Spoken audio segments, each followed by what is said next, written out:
Well, a very good evening, ladies and gentlemen. Welcome to another FlyJSim live stream today. It's the 30th of October 2021, 3 minutes past 8 in the evening here in the United Kingdom. We're in X-Plane 11, and we're in the... Oh, I'm really excited about this stream. I've been preparing it for so long. We're in the excellently just released today FlyJSim Q4XP, the replication of the Dash 8 Q400, which I've been wanting to do for quite some time. I was very fortunate to get a copy of this a few days ago. It just came right at the wrong time for me. I'm right in the middle of my working week. I've just operated the last couple of days on standby today. So far survived it. Very unlikely to get called now at this time of day. And then I've got another couple of days work coming up as well, but I've got a little sector planned for you in Flybe, fly from Edinburgh to Newquay, which I'm very much looking forward to doing. Who's just joined as a member? Oh no, it's Bearded Canuck. I think he's just rejoined as a member. Welcome back, thank you very much. Glad you're back again, and we'll get you back into Discord, keep you updated with all the latest content, and enjoy your custom emojis chat as well. Thank you very much. Who else we've got here? We've got Photograph Lead Transporter for Live, Tim Waters, hope you're doing well. Snapshot, hope you're doing well too. Thanks for coming in. Ben Matthews, Billy Beaumont, good evening all. Yes, I've already noted one ex-Flybe pilot in chat. I've got a couple of friends who work at my current operator, one as well I also contacted, both of them ex-Flybe Dash pilots. Got a few tips from the pros here, but my goodness, do not expect any level of competency when it comes to flying this aircraft. My first time flying it was 3 days ago, but I've practiced the sector a couple of times. It's going to be great fun. Love your latest Instagram posts. Yes, I posted Jack with a funny video if you want to go check out my Instagram this evening. Angels Aviation, Javelin, hope you're doing well, Javelin. Thank you so much for making a livery for this. We'll be taking this out again soon. Guys, I will be doing a giveaway of this aircraft, but not on the initial stream. I'm going to be doing another stream in this, probably the latter stages next week. Next stream will be Zebo, but I will purchase a copy of this to one lucky winner. But I'll do that on the next Dash 8 stream. La Jules, hope you're doing well as well. David Garmin, kick those chocks and spin those props. Love that. Thank you very much. John Christie, hope you're doing well. We've got loads of people here. Kator, and I think pretty much most of you there. Well, thank you all much for tuning in. Yeah, no cross the pond today. Lots of people message me, why are you not doing cross the pond? Well, this time last week I was actually meant to be flying today, but they changed it to a standby, so I'd already missed all the slots to be able to get booked onto cross the pond. Secondly, cross the pond and streaming is quite exhausting. I've done it 3 times, and it wouldn't, you know, I don't want to do that and then get called into work, so there was no way I would have been able to do it. So I thought, let's do Flybe Dash 8, FlyJSim Q4XP. On this day, it'll be absolutely perfect for that. But yeah, it's a great shame to have missed across the pond here. But here she is. Now, why am I flying Flybe, and why am I flying from Edinburgh? Well, quite a while back, I used to be based here, and I was actually really reliant on Flybe's service to get here from where I used to live. So yeah, I've caught this. You know, not this very aircraft, but this very famous purple aircraft, probably 25, 26 times commuting up to here. So yeah, you know, it's nice to actually jump into the cockpit and see the perspective. Like a lot of the noises I heard with regards to the turboprops, I can now, you know, replicate in the cockpit and see what's going on here. You know, my knowledge of operating turboprop aircraft is pretty poor, but you know, it's a constant speed propeller. You set the RPM for the phase of flight, change your torque, sets the power, and it gets you on your way. But yeah, hopefully we'll get to Newquay. First time we've gone to Newquay as well, in one piece. Now we're live weather, and the only other thing I've changed is time. We're 12 hours behind live time, so right now in Edinburgh, in reality, it's 7 minutes past 8 in the evening. It's at the moment here 7 minutes past 8 in the morning, so we've got a lovely sunrise to enjoy. By the time we get to Newquay, it should be a bit of light there as well. Perfect. Yeah, really nice livery in purple. I was a bit torn between this one and the original Flybe livery, but pretty much just before they went under, they were all painted in this purple livery. You know, I'm not that privy of what's going on with Flybe. I've got a funny feeling they might be coming back. I think they're getting restructured and reorganised, and I think there might be some new shareholders. It'd be great to see them back as well. They're a vital link for domestic travel in the UK, so hopefully we'll see it coming here. Perfect. Petrit, so we're flying CTP across the Pennines. Brilliant. Yeah, pretty much there. Yeah, the routing's pretty much all the way over the UK. Flight time about 1 hour, 25 minutes as well. I saw a number of other streamers got some access to this. I know what's his name over in Twitch, Chewy, Captain Canada has been having a look at this. I'm sure most of you have seen the exterior model as well, but it is a very high quality product. I think they've been making it for the last 2 years. I know they had a Dash 8 previously, and it's basically a completely rebuilt model. It's incredibly detailed, so much stuff is modelled. Someone even showed me this. Look, you can move each individual window blind down, tray tables, open up the oh, what are they called? The overhead stowage bags as well, to put your bags in. It's really, really cool. So yeah, the sounds, the looks, the immersion is really, really nice as well. Maybe it's on patch with that one that's available for prepared, but I can't remember the Majestic one, but I heard that was the real deal. Maybe this one is, but said I'm not a Dash 8 pilot. Anyway, I'll jump into the cockpit here. We'll do a cabin tour in the cruise, so I can show you all around there and all the neat features. One of the things I'd like to point out is, you know, the FPS is okay. You guys all know my specs. It's a little bit more FPS intensive than other add-ons I've found. I'm usually hitting about 25-30 FPS in the cockpit, but on some of the external views, look, I bottom out. I get to 19.9. So you've got to sort of, for me, my rig. Don't forget I'm streaming as well. The FPS is a little bit lower than it is with other aircraft, but I think they're going to optimize it in the future. I was talking to one of the devs before the stream started. Anyway, less chatting. Let's get the show on the road here. So we're completely cold and dark. I've done nothing prior to the setup apart from just load up the aircraft. So I'll show you a little bit in the menus here. So I've got the latest version, 1.02. I literally updated it 20 minutes before the stream. There was a few issues with the glide slope with version 1.01, which I tried earlier, which has been patched, fixed. Quickly tested it here in Edinburgh and it was working, but otherwise I've not actually done a complete flight in this version. So it'll be quite interesting to see what happens. Take it you've tried flushing the toilet by now. Alright, if it's got a toilet flushing ability, I had no idea you could do that. Concorde is the only aircraft that had a flushing toilet before. Where is the toilet? No, that's the cargo hold, isn't it? Unbelievable. Professional flight streamer here. Where's the toilet? What the hell? This is the most detailed toilet in a simulator I've ever seen. What else can you do? You can't pull your toilet roll down. Right, okay.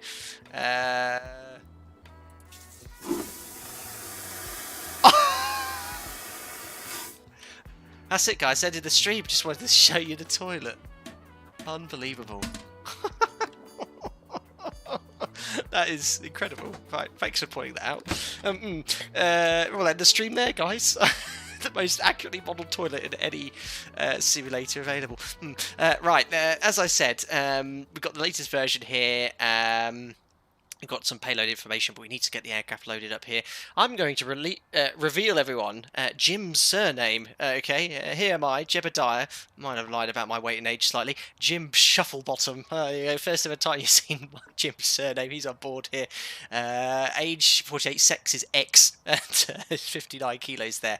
But you can see Flybe, the reg, built in 2009. I think it's reset all this. Since I last flew it here, or maybe that's total time 6 hours. That probably makes sense, to be fair. So cool. That's the aircraft there, latest version. You can see all about the patch information. Very easy to update. You could just use the Skunk Crafts updater. Right, so let's get the aircraft loaded, or start the loading process here. So we're going to select load. We're going to take a full load of passengers. Whenever I caught Flybe, it was always full. 78 on most of the aircraft. I presume that's max capacity. What I've noticed with FlyJSim, they've gone into an awful lot of detail with regards to loading here. They've actually got the individual weights for male, female and child. The operator, certainly most in Europe, they use a standard weight of 84 kilos for all adults. But I've noticed if you change the figure, sometimes it can adjust the weight slightly because it'll change, it'll randomly load male and female. So, you know, what I found, I put 78 in and I just jig this slightly so I get the same zero fuel weight. So 5809, I don't know what combination of, why is that not letting me change it? 5809, no, not 809. And that was, I basically, 09. There we go. I once moved it 78 passenger that came up with that figure, and that gives me the zero fuel weight I want as well. Well, imagine they have some checked in bags. Let's say the main hold's got 431 kilos in here. Fuel for this sector. Here's my operational flight plan. So 2.5 tons. I think the flight plan says the fuel flow is an average of tonne an hour. It seems pretty accurate to the FlyJSim, the fuel burn, and the FlyJSim profile there. I'm going to take the extra 30 minutes, the standard extra 30 minutes I always take. So let's call that 3 tonnes for the fuel. Thank you very much, Mark Jackson, for the £2. Good to see you, mate. Hope you and family are well. Thank you very much, Mark Jackson, for £2. We're all very well. Thank you so much for your donation. I really appreciate it. Feeling very well, very excited to showcase the FlyJSim Dash 8 for the first time. So here we go, 3,000 kilos. I'll put the flight time in, which is going to be 1 hour, 24 minutes off the flight plan. One of the things I didn't get a chance to talk about to my Flybe friends was with regards to the power settings. In the cruise there was an option for ISC, 900, 850, all these different power settings. I just left it set to default. I think Flybe guys used to fly around 20 knots below VMO, or if they had a different system, I'm not sure, but I'll be following as close as possible Flybe SOPs based on the information that was given to me. Anyway, 1 hour 24, 3 tonnes of fuel, 0 fuel weight, looking for 24/7, got 24,611, so that's great. Go to the load summary page, you could put some more information in here. So we're using live weather. It's actually a really nice evening in Edinburgh. Forecast isn't great, but right now it is Cav OK. It's currently 7 degrees. Oh, autumn's very much on the way now. It's getting much colder. Route distance, you can tune or fine tune here. What was it actually? Let's grab the flight plan. Oh, I think I need to click out here. Ground distance 390. I think it just defaults to that perhaps. 390. Taxi reserve fuels about that 429. We're going to cruise at 23,000 feet. That was just the sim brief estimated weight there. Taxi fuel just 10 kilos. That's a bit optimistic. Anyway, it gives you a little bit of information regarding your CG. Now from this I was hoping to be able to find a trim figure to set, but I can't find a figure. I've been leaving it in the takeoff range and it's been working out quite nicely. So that's it. We'll confirm the load, and if we go to, I think it's this page here. Which page is it? That one there. You'll see, get the GPU connected as well, but the aircraft will start loading. It'll start loading.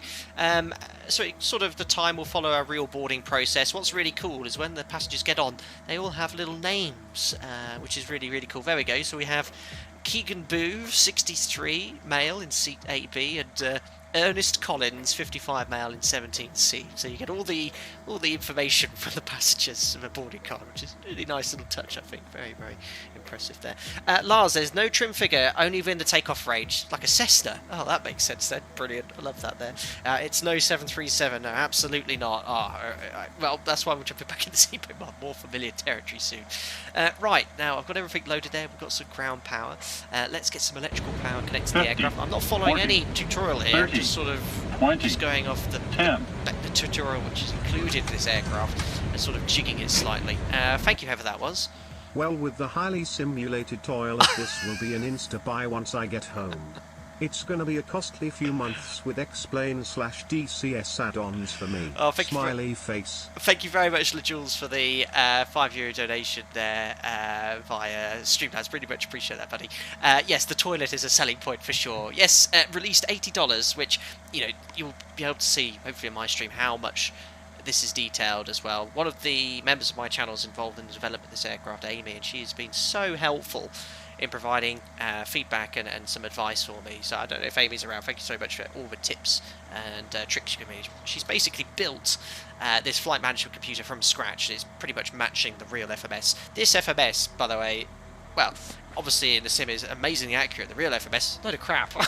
It's so archaic in design, the way you have to load things, which you'll all see shortly. CMAC Cruise 850, max VMO -10. Thank you. I think someone said 20 to me. Right, let's just turn that noise down because that's a rattly old GPU outside. Let's get some power on. So main battery. Actually, I think I'm going to put battery master on, auxiliary battery, standby battery. Ground power is connected. There we are. So hopefully the battery won't discharge. I'll put the storm and dome lighting on. Turn up the lighting here. There we go, so I'm going to leave the overhead panel for now. We'll come back to that later. I'll arm the emergency exit lights, seatbelt and no smoking sign on as well. We better put the position lights on too, and the tail logo, as it is currently night. We'll come back to the MCP later because we need to turn on all of the screens. So turn on the flight management computers first. So there's a little actually, I need to turn that on. PFD and MFD. You get little test switches. Look how they flick on as well. It's just epic. It's really nice little touches. And then we push on off. You know, and it's like Windows 95 booting up. Look, CPU pass, RAM pass, database bank. Yeah, wow, really, really epic. Turn on the engine display brightness as well, and the little radios are on too. Perfect. So that's all set. You can see it's all turned up. There's no IRS or INS on this aircraft. This uses GPS. But that is all set up, ready to go. Screens are there. I'm just going to wait for the FMS to load up because we're going to spend most of our time loading this up here. MS-DOS for the FMC, might as well be John Padfield. Matech, hi. Just about to test the Q400 for my first sector from Riga to Helsinki aboard Air Baltic. Very cool. That'll be a nice test or short test sector for you there. Jet 2 pilot Henry, how often do you fly to Leeds, Bradford, Captain? I haven't been there for a number of years. Why, Zact Boy, your best bet for lighting is the map lights over each pilot tool help give more ambient light. How do I turn those on? I've just been using these ones here. I mean, there's so much I don't know. Question, I don't know if there's any FlyJSim devs here. You could pull every single one of these circuit breakers. Is that actually modelled? Well, actually, I can't pull that one out of curiosity, but every single other one, look. I can't pull that one, but no, I would be very surprised if they modelled each individual one here, but you could pull all these circuit breakers out. It's absolutely crazy, really, really crazy. Very good. Right, let's load up this archaic FMS here. So we'll accept both of these here. We have to load one and then copy across all the data to the second one. It's a bit of a pain. So there's lots of different ways of doing this. I've been told so many different things. I found a way which is a combination of all the advice I was given to get the routing in. So first things first, I think you can check flight plan. It automatically generates Edinburgh because we're already here at Echo Golf Papa Hotel. Amy, they're all modelled, but non-normals aren't fully tested yet, so at your own risk. You're telling me, Amy, you pull one of these and the relevant system no longer works. That is absolutely insane. I don't know how. What? I've never seen that in any simulated add-on or simulated aircraft add-on. That's absolutely balmy. Right, Edinburgh. Now, there's no scratch pad, so you actually have to select what you want to do. Now, a lot of tutorials I watched, they didn't actually put the destination airport, but one guy who flew the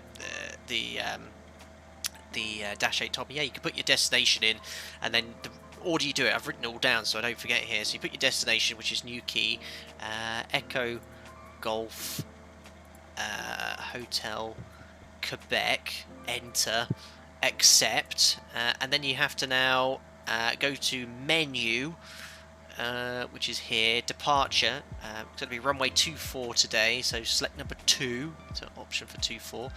Tala 6 Charlie, number 3. There's no transition, so you just press enter again, and then flight plan, and you'll see it's entered the SID, and there should be a discontinuity where it says no link. So you select that option, no link, and then we go to list, and we could start putting in the routing from the last waypoint. So that was Tala, where the SID terminates, and you just have to repeat this several times. It took me so long to work out how to do here because I am hardwired into programming a 737 FMC, so the usability of this, it's very, very different, and I'm still working out how to use this system there. So from Tala, if we go to Airways, it should give us all the airways from Tala, and we just have to simply select the numbers. There's the boarding completed, the cabin crew shut the door. So from Tala, November 864, so that's number 4, enter, and then to Dean's Cross, so loads of waypoints here. There we are, number 1 for Dean's Cross. There you go, and then it'll move down from Dean's Cross to the next point here, and you just have to repeat. So again, you go to list, airway from Dean's Cross, it's the Lima 612, so number 1, and then it's to Croft, which is number 3. You get the idea. don't like the person who designed this. I hope he didn't design any more FMCs. From Croft then, so list, airway, Papa 16 is number 2. And from there, it's to Knockin, which is number 2 as well. Enter. There we go. Delia, a little like the X-Crafts FMS, maybe. I have no idea. I've never tried that there. Beluga, why are you not doing Cross the Pond? Because I was meant to be working. When all the slots were closed, or all the bookings were closed, I was meant to be flying today. They changed it to a standby, which is why I'm streaming so late, and it was the earliest opportunity I got to fly the Dash 8. So, yeah, I wish I'd taken part. Managed the last 3 there. But a lot of the members have been taking part, and it looks like it's been good fun for those guys there. Perfect. So where did we get to? Knockin. So list airway from Knockin. It's November 862 to Dobem number 2. And from Dobem it's list airway Lima 180 number 1 to Dickas. That's exactly how it's called, guys. List airway from Dickas November 864 to 3, and then it's to Exmoor. Dickas Exmoor number 6. That's beginning of the arrival. And from here, if we go to menu arrival, now we're actually expecting runway 12. I was expecting to fly runway 30 and fly a DME arc. The FlyJSim Dash 8, the Q4XP, uses LibRadio, which is basically a much more realistic add-on or plugin, which provides much realistic, radio reception and the way radios behave. There's a slight issue with it picking up DME if you're not within a certain inbound course of the runway. If you're outside a certain track or a certain height, it doesn't pick it up. So it made runway 30 quite difficult to fly. But actually, looking at the latest weather, it should be runway 12. We can fly the procedural approach if there's no ATC. So based off that, it's runway 12. There's no stars. We'll just press enter, and it's the procedural approach ILS 12. So press number 1, enter. Now, and the Newquay 1 transition is the one we want there. So if we go to flight plan, we'll now have lots of discontinuities and things, no links.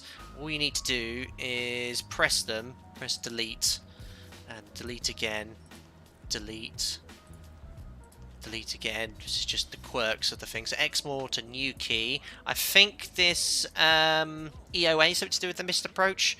I've been deleting it, it just seems to get rid of the flight plan unlinked stuff. Again, more clarification on that would be great, but I just could not find the information there. So I'll delete that. That links the runway to the missed approach. And then this is the thing I got confused with, because I put Newquay there to be able to get the arrival information. I think, do I actually delete that now so it terminates at Newquay for the missed approach?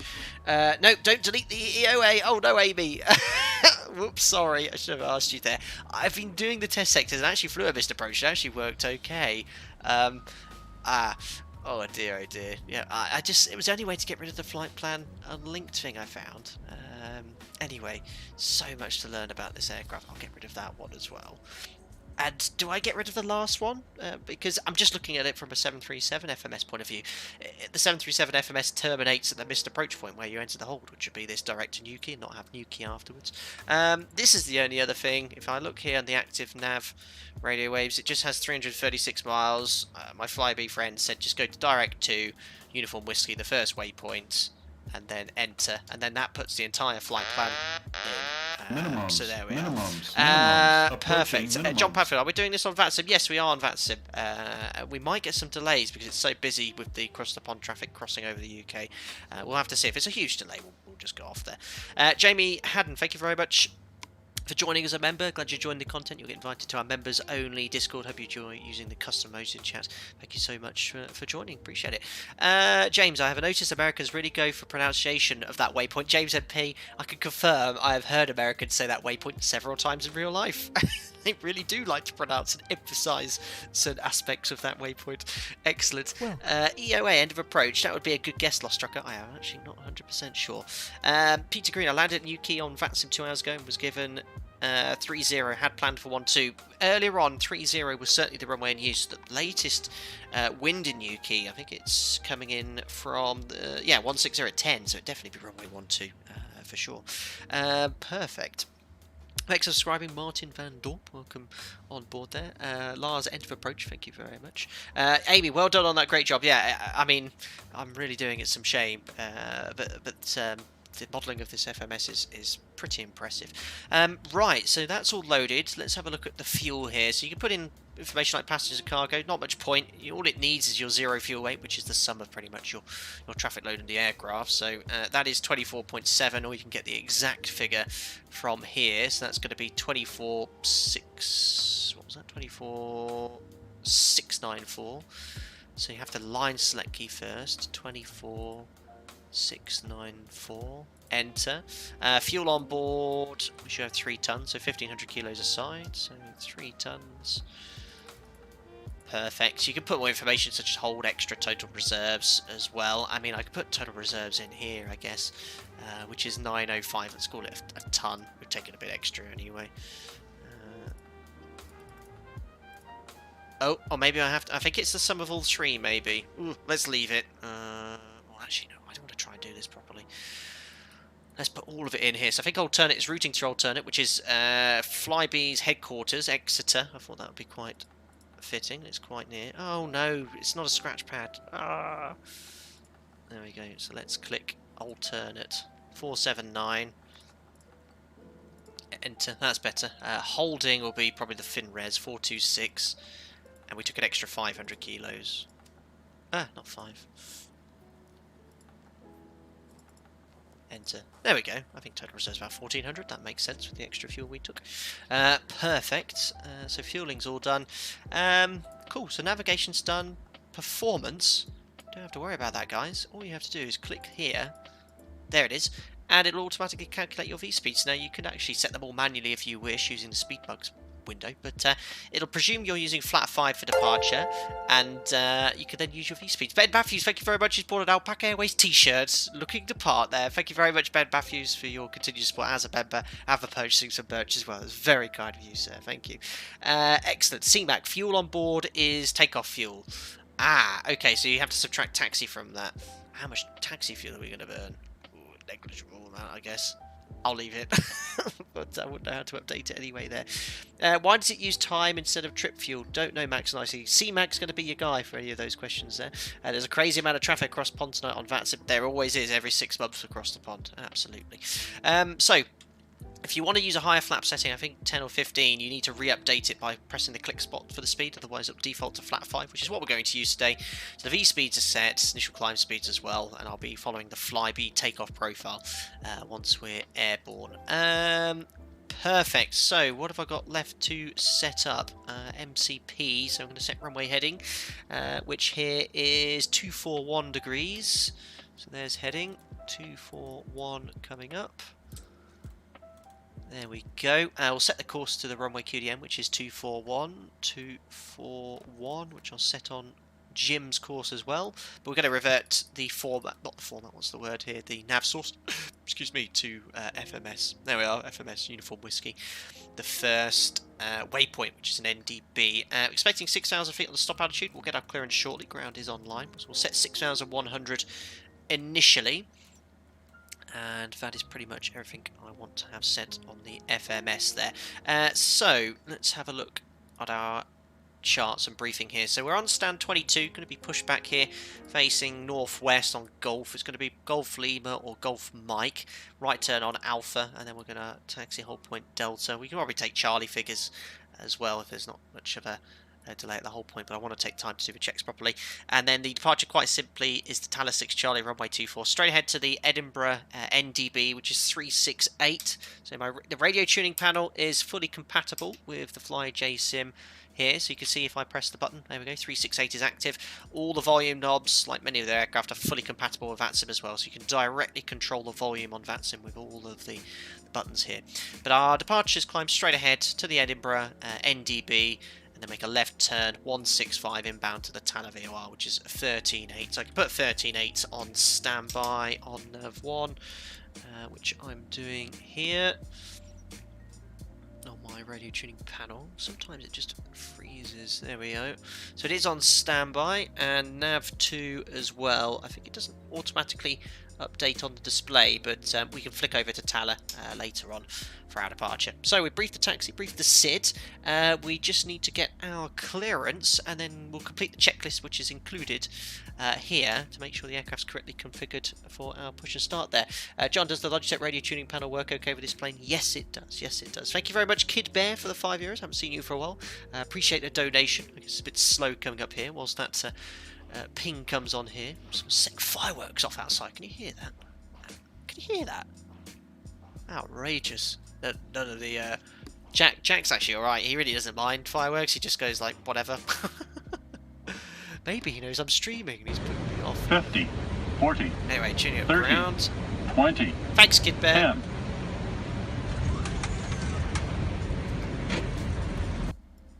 Hello, Captain. Hello. It's been a while. How are you? How's Jack? Very well, Kid Bear. It has been. Shut up! Are you for real? Is that my neighbour? Can you hear that, guys? That is literally right outside my house. Maybe it's me trying to start the Dash 8. Oh my days. Yeah, Kid Bear, thank you very much for your €5. Very kind of you. And all very well. Jack's here. Doesn't mind fireworks, thankfully. He's just literally sat here like, whatever. He's really, really cool. Hopefully they're just testing it for 5th of November, and I'll make sure I'm not streaming on that day. Unbelievable there. Happy New Year, everyone. Happy Cross the Pond, someone said. Love it there. A small war outside. Sounds like it. Unbelievable. Right, let me just grab the clearance from ground. Hopefully no fireworks will go off whilst that's going on. Right, here we go. Edinburgh ground, very good evening. It's Jersey 145, stand 22, and ready to copy departure clearance to Newquay, please.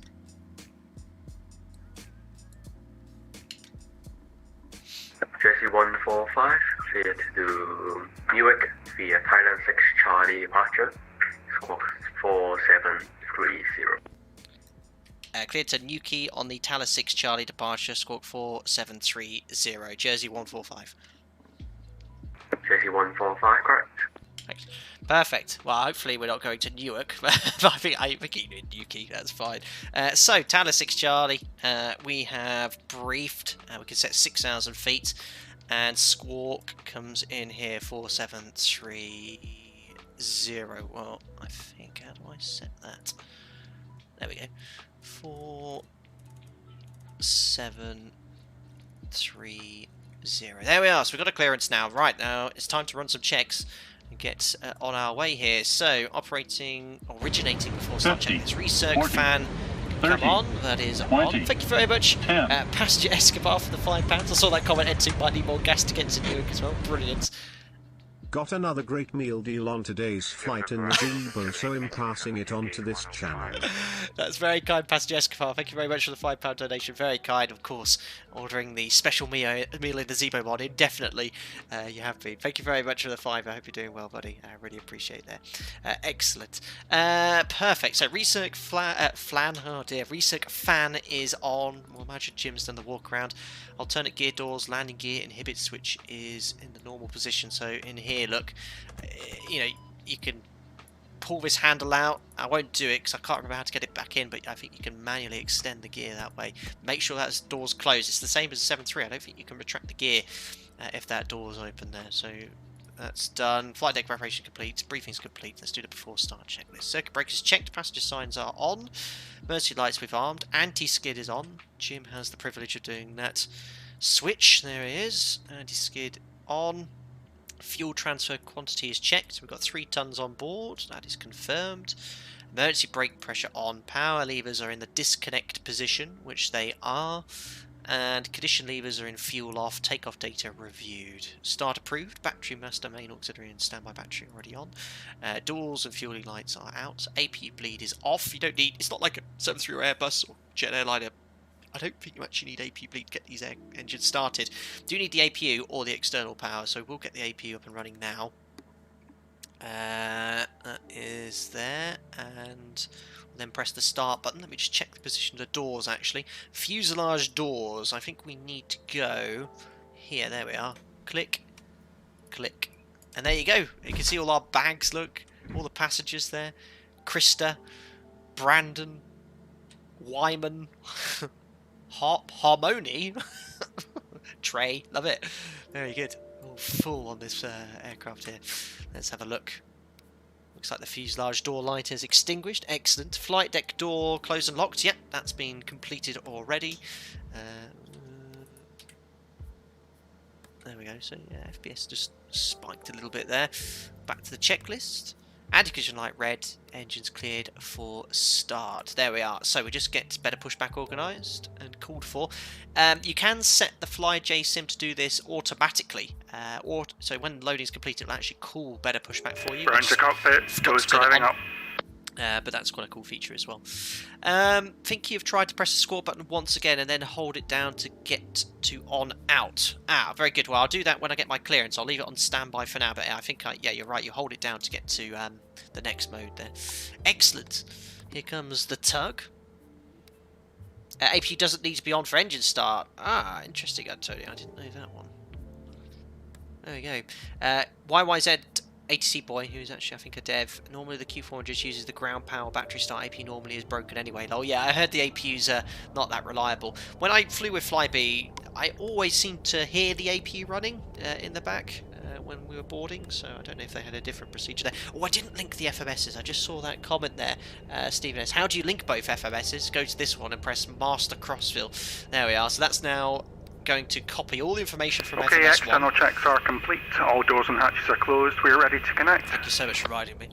And that will ensure that Jim has all the information as well. He has all the electrical information at the moment. So if I go here to...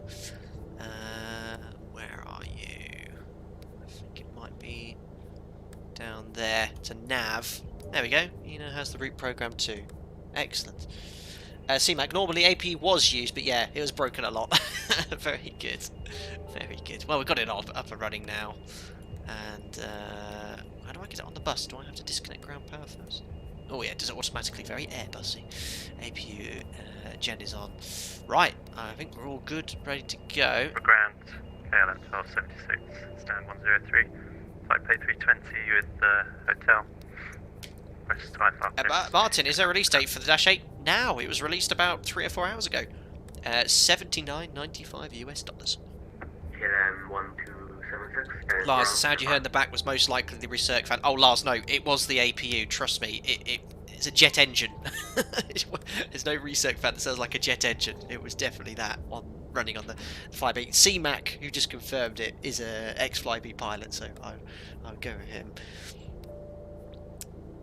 Very good. Right. Better pushback's connected. Did he say he's ready for pushback? I can't remember. Right, best get going. Look, we've been here 40 minutes, chatting away. Hope you're doing well, Snapshot. Good to see you here, buddy. Our big jets are cool and all, but turboprop is something else. Oh, my goodness, here. Me, do not land this. Do not do my check, close, hold technique in the 7.3. If you do that, you're going to end up in a hole in the ground. Leave the power on. I learned that very quickly. KLM 1276, clear to Amsterdam via Thailand 6 Charlie departure. Squawk 7, correction, squawk 4764. Get those anti-calls on now. KLM 1276, cleared to Amsterdam, squawk 4764, departure Tyler 6, Charlie. Tyler 6 Charlie, they say. 1276, correct. Ben Matthews, what are you on about? What landing? What did you watch? At ground, Jersey 145, stand 22, request push and start. Jersey 145, squawk 4730. Squawk set now, Jersey 145. It was still on standby. Jersey 145, stand 19, push and start, approve face west. Push start approved face west, Jersey 145. We did say stand 1. Jersey 400, stand 1, request push and start. Perfect. So we've got a Jersey Flybe going as well. Very, very cool. Roger. And anti-collision lights on. We'll just simply release the brake. Oh, I need to disconnect the GPU first. Next Alpha Mike, taxi via Echo Alpha, holding point Delta 1. There we are. And the sounds of this, I've only been a passenger on this aircraft, but they are something else. They are so good. Parking brake released. Confirm It's like 10 minutes late. Echo Alpha, holding point Delta 1. Oh, there's better pushback not going. Alpha Mike, confirm Just not happy about taxi something. via Echo Bravo Alpha holding for Delta 1. Ground to cockpit. Please show me where you want to go. Okay, the tow's connected. Bypass pin inserted. Release parking brake. Parking brake released. So you can see that the FPS just sometimes just gets a little bit Starting low. pushback. You can start engines when ready. 13 FPS. It's a little bit heavy on FPS sometimes. This aircraft. There we are. Logan 7-8 Mike uniform after the Airbus A319 is passed behind. Right. So let's get these engines started. 5 pushes ties roof face north. So Flybe used to start one engine, taxi out one engine. I'm just going to start both engines just because it's quite difficult to taxi in a desktop sim, you know, with the differential thrust there. So start engine number 2, start. As soon as we have 10% NH, and we move the lever to start and feather, and then we'll start engine number 1. We're going to leave the prop feathered until we get both engines started. But yeah, the external views here really hurt the FPS. The cockpit, not so bad.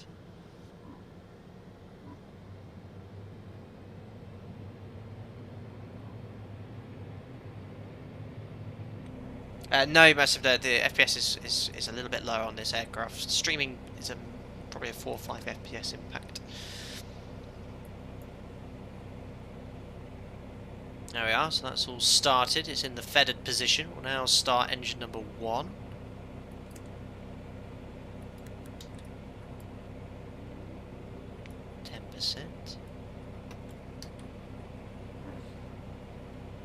This is Orbex. This is Orbex. Everything today is Orbex. Orbex Truev, Orbex Edinburgh. Flight taxi switch needs to be in taxi, even during pushback, Longcat. You're gonna blind the pushback crew.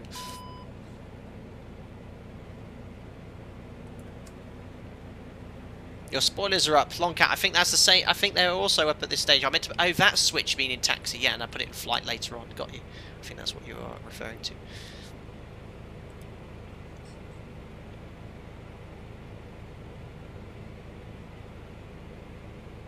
Operation complete. Set parking brake. The parking brake is set. I'll move that because I've disconnecting tool. Stand by. And I'm going to unfeather the props now. So I think that is this one. There we are. This is the sound I'm so familiar with as the props unfeather.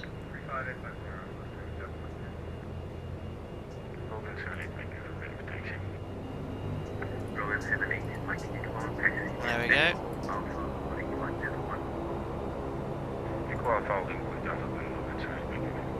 That's disconnected. Hey, check.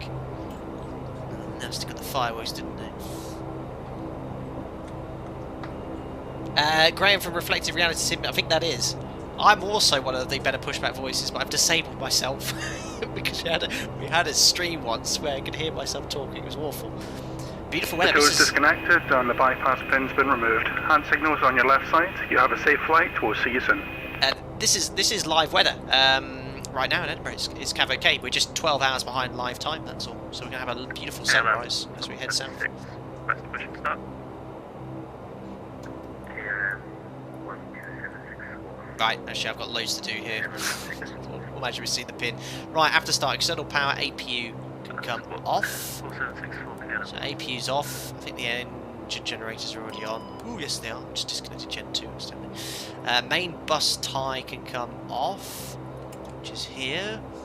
Bleed 1 air on as required, so we need to put those 1 and we leave it in the minimum position for takeoff. Battery temperatures, I just checked. Condition levers to max, so we'll set those to max now. There we are. Set for takeoff. Standby hydraulic pressure and PTU control on. This hydraulic isolation valve open. I was told not to do that. It's not normal procedure, but I don't know why it's in the checklist there. Elevator travel for travel. So I have the control column disabled because it's a bit of in the way of the controls. We'll check the elevator, which you can see is moving. Hydraulic 3, we've done flap select, so flaps 2, 5, de-icing check, which that's done. Rudder full travel, so right and left, that's good. Steering switch on, otherwise you won't be able to turn on the ground. Windshield heat as required. Now, I was talking to Amy earlier, I think put that normal, like with the window heat on the 7.3, and then you have, this is like engine anti-ice when you're in icing conditions, and then if you have ice detection here, which it will tell you, you use the wing and tail anti-ice system in slow or fast, and it blows up the booms to remove the ice. I had that on the setting, which is cool. Navigator set, PFD set, your damper Jersey 400 ready for taxi. and that's it for after start checks complete, and then we just have to. Oh god, Echo Alpha holding point set Alpha the 1. QNH, did I? Jersey 400. QNH is 90901. Whoops, real pilot here. 9901 set. Flash was set. We'll do the rest whilst we're moving here. We'll request taxi now. Heat on normal below 20 degrees if I remember. Thanks. Still 36. Yeah, around past. Thanks, no. Jersey 145 request taxi. Jersey 145, taxi with Golf, Mike, hold, Mike 1. Golf Mike, hold Mike 1, Jersey 145. And Jersey 400 will actually be about 2 minutes before starting taxi. Jersey 400. So, being cleared to taxi Golf, Mike and hold short of Mike 1, which is the Alpha taxiway there. So, we can release the Airline 1276 hold position. parking brake, and we can just move the props out of beta. We just keep them in this disconnect position. And there we go, we're on our way. We're taxiing. This is the second time, only the second ever.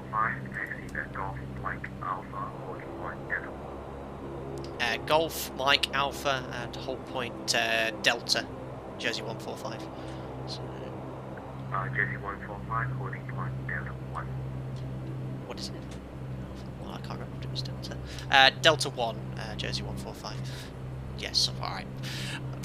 That's very picky, but fair enough. Hold Delta 1. He's technically correct. Right, anyway, so yeah, Jersey 400 taxiing with the starting rudder pedals.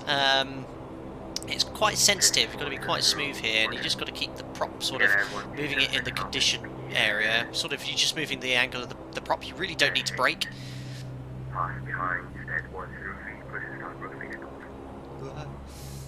So just getting a bit of used to here. You don't need to overshoot the line because you actually the nose wheel's ahead of you.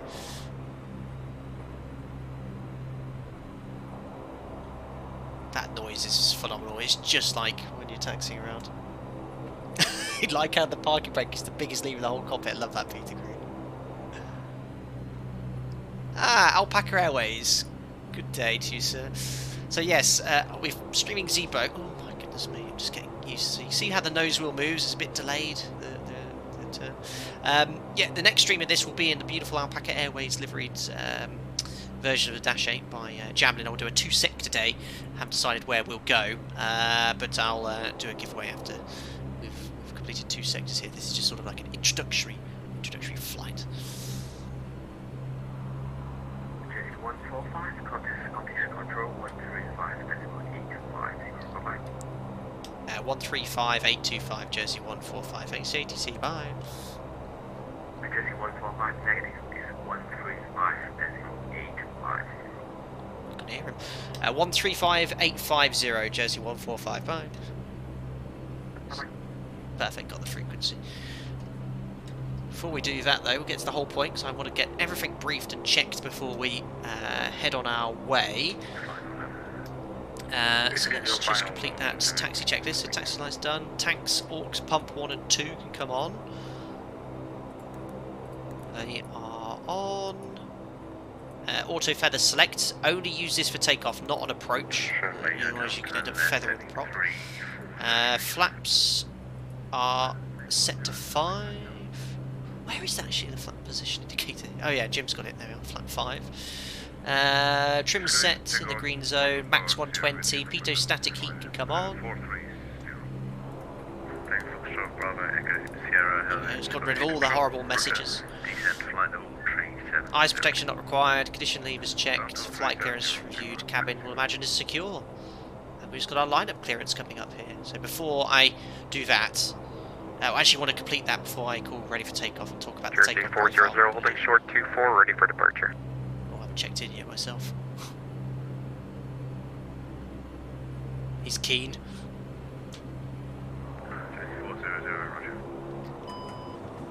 Scottish Hello, Jersey 145, holding Delta 1, runway 24, ready for departure. Jersey 145, runway 24, clear for takeoff, service wind 230 degrees, 7 knots.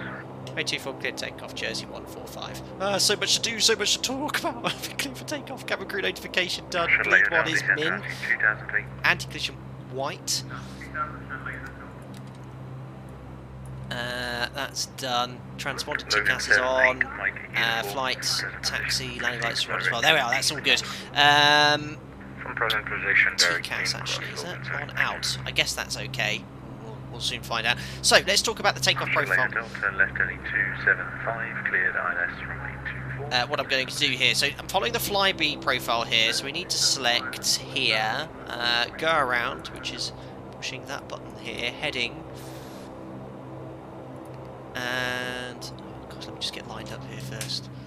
I'm so used to on the 7.3, you just go idle, and obviously it just coasts along nicely. But if you go idle here, it stops moving. I should have really said not ready. Just give myself 30 seconds. Or FPS. Alpha 2, Alpha Mike, flight level 30. Right. Pointing in the right direction. So I've done that, and then make sure you've got out select selected as well. Oh yeah, I didn't push go around. There we are, so we should have go around and out selected, and we're going to set now the props to flight. There we go. Jersey 145, runway 24, clear for takeoff, service wind 230 degrees, 7 knots. Clear takeoff rolling now, Jersey 145. We're now going to set takeoff power. 400, line of way, runway 24. I'll talk about what we're going to do here, Line because I up and can't really wait, go here. Q4, Jersey Tokens in 40. chats. I forgot to set the timer as well. Flight rating. We're going to use normal takeoff power here. Reset the timer. Chile Hotel, thanks for departure. I'll take off for a set indications normal. What do you mean flight taxi switch? It's in flight, that's good, isn't it? 8 knots checked. Oh dear. V1 rotate. And we're airborne. Positive climb, gears coming up. Trim. We now select nav. This is Flybe's profile. LNAV engaged. And I forgot to set the MDA. I knew I was do something there. So MDA will make that. What's the elevation here? It's 100 feet. So we get to 1100 feet. We'll engage the autopilots and accelerate here. We're just following the flight directives. Cryptic up to forward, Jersey 400. So there's 1100 feet. Autopilots engaged. We can select flaps up. And indicated airspeed holds, and we can accelerate to 210 knots. And select climb power. This is what I was told. Flybe do, so far so good. Here's the flyby.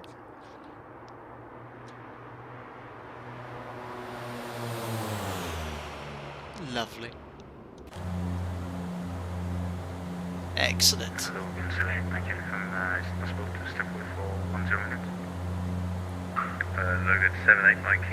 And then we maintain 210 knots. Negative. Climb power sets. Professional. I call it code sleep, but I can't get that flight.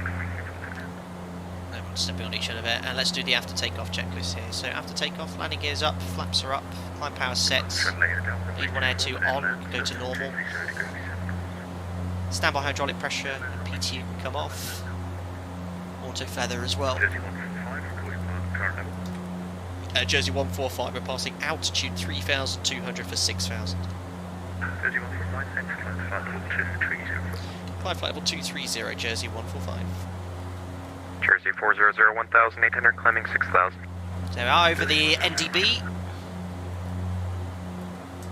So 230 is set above 3,000 feet now, so I'll set standard.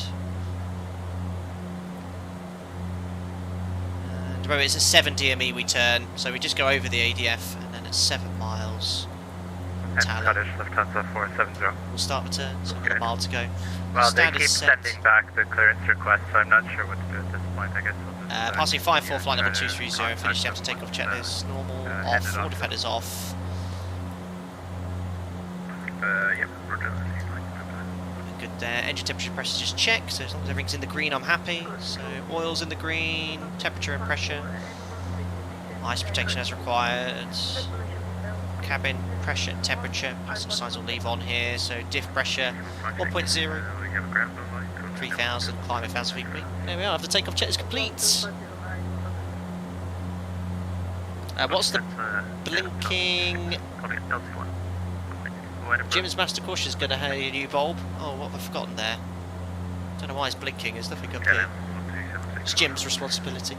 There we are.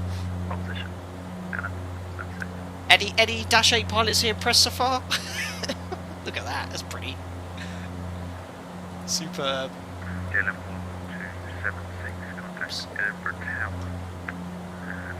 So overshot that turn slightly, but now we're inbound to Tala now. Centre, 1276, confirm that was 118.7.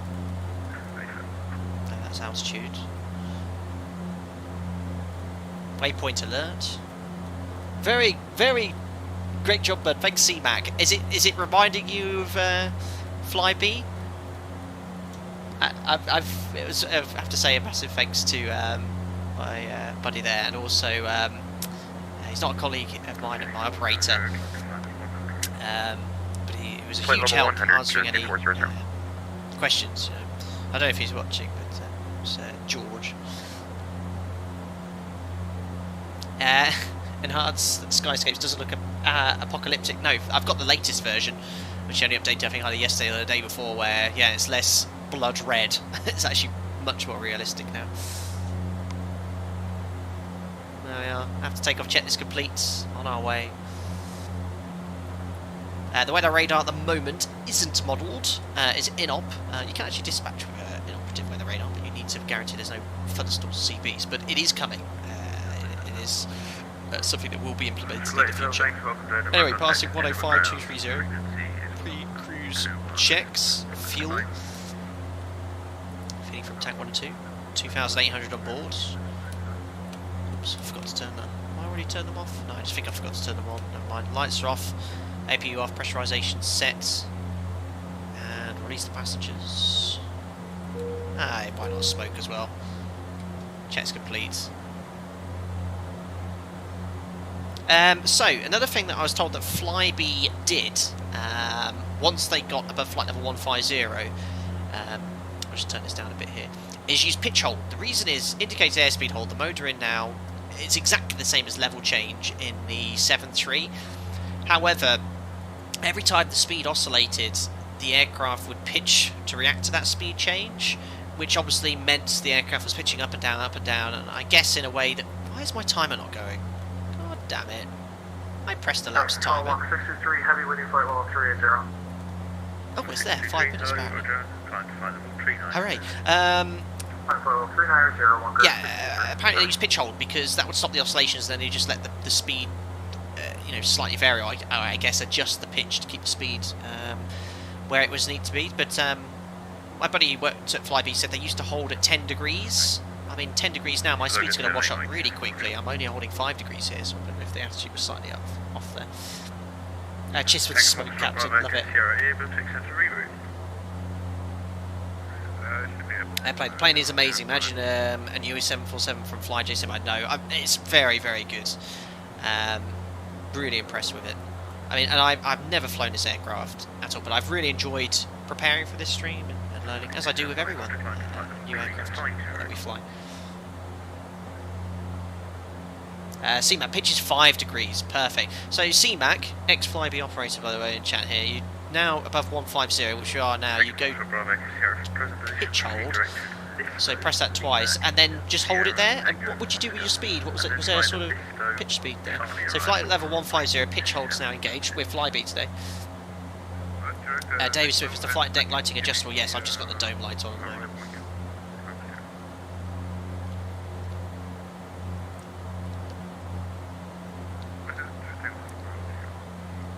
We've already tried the toilet pizza screen, but we'll do a cabin tour. Wing flex. Why is everyone such a wing flex? There's not probably that much wing flex in this wing. Good old wind coming in here. Well, I say good old wind. It's only 26 knots, but of course we're going much slower. What's the sky textures? Enhanced skyscapes, $15. The best plug-in you can get. Absolutely beautiful. So this is live weather, just 12 hours behind live time. So right now in the sim it's 9 o'clock in the morning.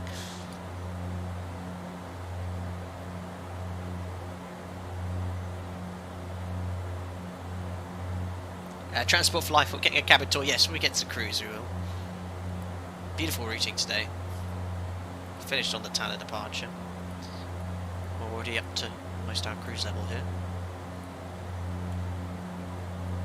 So I'm going to be routing along the west coast here over Lancaster, Liverpool, Preston and over Wales, Bristol Channel and eventually to Newquay. Where are you, Newquay? Exeter. Well, what have the map opened up? How do I get the map to load?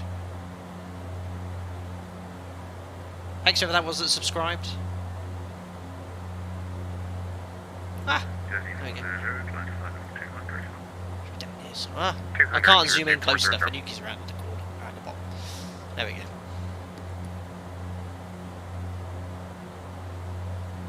Superb. Thanks for subscribing, Framework Tech Media, welcome. Richard, I get the enhanced sky textures, but I get a hideous flickering in the sky when it's installed. Maybe an AMD driver thing. Well, if you get clouds and you're in clouds and you look at the exterior model, you get this sort of flickering effect here. So I'm in this pitch hold mode. Do I pitch down now just to maintain the speed I want here? But this is what Flybe did. I think it was just to give a smoother ride. Richard Ash, in pitch hold, you're going to lose airspeed as you climb. That's madness. You already lost 7 knots since you engaged it. I don't agree with this. Crazy turboprops. I don't, Richard Ash. We like our 737s, don't we, mate? When I saw this, I was saying to Amy, I mean, I'm going to go back to indicated airspeed based on that. In the 737, one of the pitch hold is like vertical speed, in a way. You're getting the aircraft to just maintain, in this case, an attitude as opposed to a vertical speed. But it's speed unstable. Okay, so you, as you climb, if you don't keep an eye on it, your speed's actually going to wash off. Indicated airspeed or level change hold, or speed hold, is a much more safer pitch mode to use because it's speed stable. The aircraft is going to fly that speed, whereas pitch or vertical speed modes are speed unstable. Speed could wash away high or low.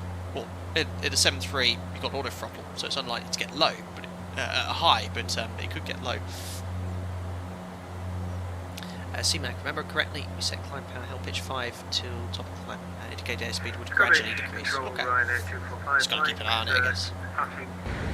50, 40, 30, 20, 10. Thank you very much, Dealey, for the $5. Very kind of you. Really amazing how much time and prep you put into these streams, especially for new aircraft. Thank you, Dealey. Makes the streams so great. When are we direct deckers? Well, Donation Donny didn't do the best way of describing or pronouncing Dickass, but hopefully we'll get a direct Dickass from ATC at some point and they can pronounce that. Thank you very much, Dean. I really appreciate your comments, and you recognise the effort I do making it. I enjoy every second and interacting with the devs, especially getting in there. But yeah, very much enjoying preparing for this and looking forward to doing more streams in the future.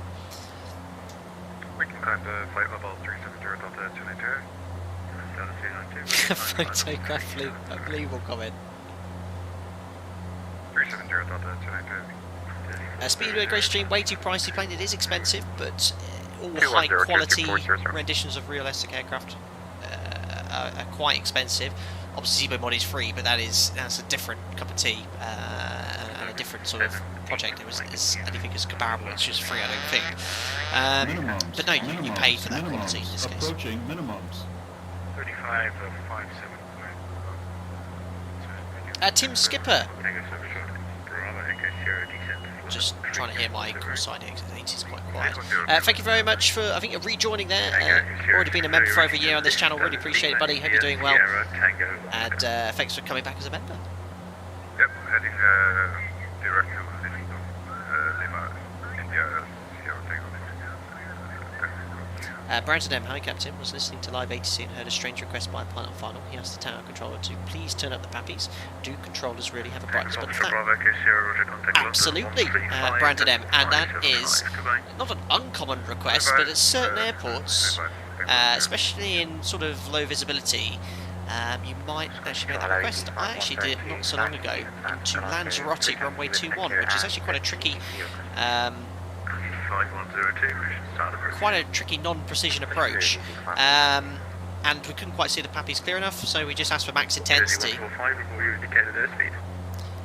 We're just levelling off here. We'll be accelerating at around 260 knots, Jersey 145.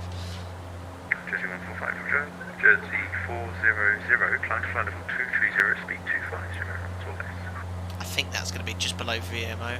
Climb 230, so there's level off. We'll leave the power set as it is, because I want to accelerate. In fact, I think I could put the props back to min 850 now, so that is that one. And we'll just leave the torque set to there. We'll let the aircraft accelerate. 245 Mike, for present position, proceed direct to D cross. Thanks for subscribing there, Vlad. Vlad the lad. Ah, hello clouds.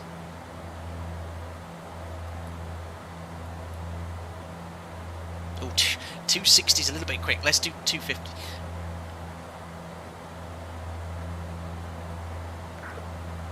To tree, contact Scottish control. Just advise them we can't do 260 because I'll be on the clacker. I'll do 250 knots.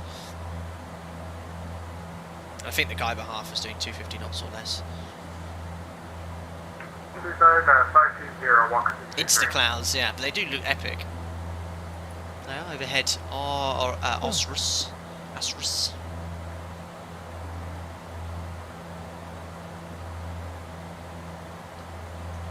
Scottish Jersey 145.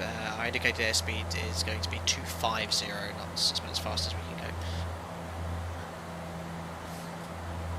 Jersey 145.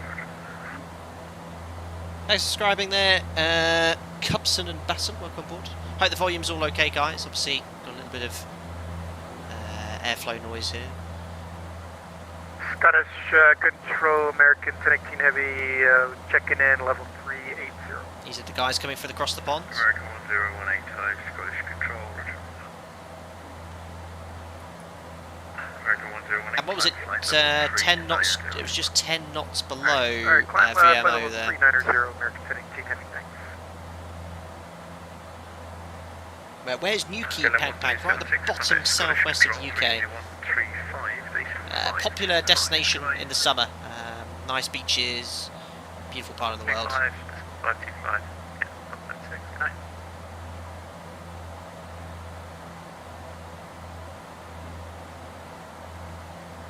So obviously as we've accelerated here, parasitic drag has increased quite a bit. We're just getting ready to reduce the speed now. That'll do. So we're taking off a little bit of torque. Remember, it's a constant speed propeller, so the prop RPM stays exactly the same. Altering the power just alters the angle of the blade, but got the RPM set there. Just need to maintain a steady speed there. Thanks for grabbing a ZR Gaming Lee B and Watson 9121. Can we have a cabin tour? Yeah, it's coming. Everyone loves a good old cabin. There's actually loads of stuff in there to show you. I saw that. Well, I didn't know about the toilet flushing. Well, I heard about it flushing, but I didn't know about the seat moving. Just trying to keep speed at about 250.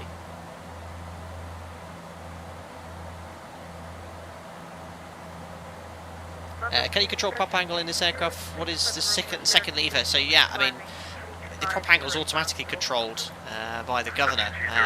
You just alter the power setting, and then you just set the RPM to whatever phase you need it.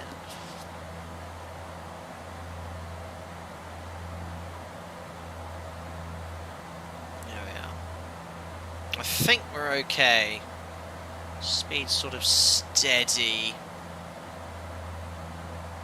Maybe accelerating slow, just take a little bit more. Off just a smidge. There we go. Anyway, one thing I want to do here is actually go to VNav and just simply update a target descent speed. No scratch pad. And that should give us a top of descent point. 47 minutes, 261 miles. Can we get a flyby of the Flybe? Yes, sir.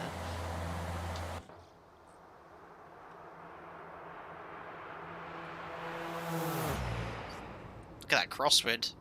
Bit of drift. Beautiful. Right, cabin tour. Too many people asking for cabin tours today. Let's have a look around then. So, as I mentioned, FPS, what am I getting right now? So, yeah, it is a bit FPS intensive, this aircraft. I think there'll be some more optimization to come. So, it's sort of 27, 25 FPS. But if I move into cabin, that does drop off quite a bit. Look, you see, look, 15 as soon as I move my head back. Moving forward, it's an exceptional amount, but I wouldn't want it to be much lower than that. My specs are in the user command !PC to find out more. Streaming uses a little bit more as well, but we'll have a look around there. I just want to keep an eye on the FPS though, because it can boot me off FlyJSim otherwise. Here is the cabin. I don't know if that's pressurised in there, but oh no, I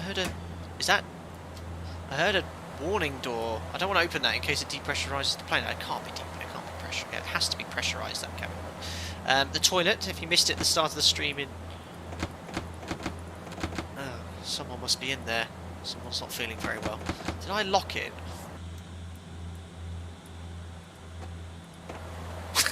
Even locks. Okay, fair enough. 50. Yes, 40, it's toilet on toilet roll. 30. Move the 20, seat up. You can flush 10. it as well. Everyone's happy. Thanks, Graham, for the $5. Love your streams. Got my very first flying lesson tomorrow. Any Amazing. tips for a simmer so as not to annoy my instructor? Thank you very much, Graham, for the £5. Very, very kind. Amazing. Enjoy is the first thing I can say. I mean, you can mention that you really enjoy simming, you know, and you've got some experience flying it. It's very... There's a lot of similarities, of course. The aircraft's exactly the same, but the sensation, the feeling is very different. That's one of the things you'll notice, also holding the controls for the first time. But no, what have I done here? I've got the toilet open and... Oh no, I don't lock myself out. But yeah, you know, enjoy the experience. Report your speeds to London Control, frequency 135.525, goodbye. Pressure 135.525, goodbye. 135575, Jersey 145. Bye bye. Jersey 400, report the speed to Logan 78 Mike uniform, there is no ATC speed restriction.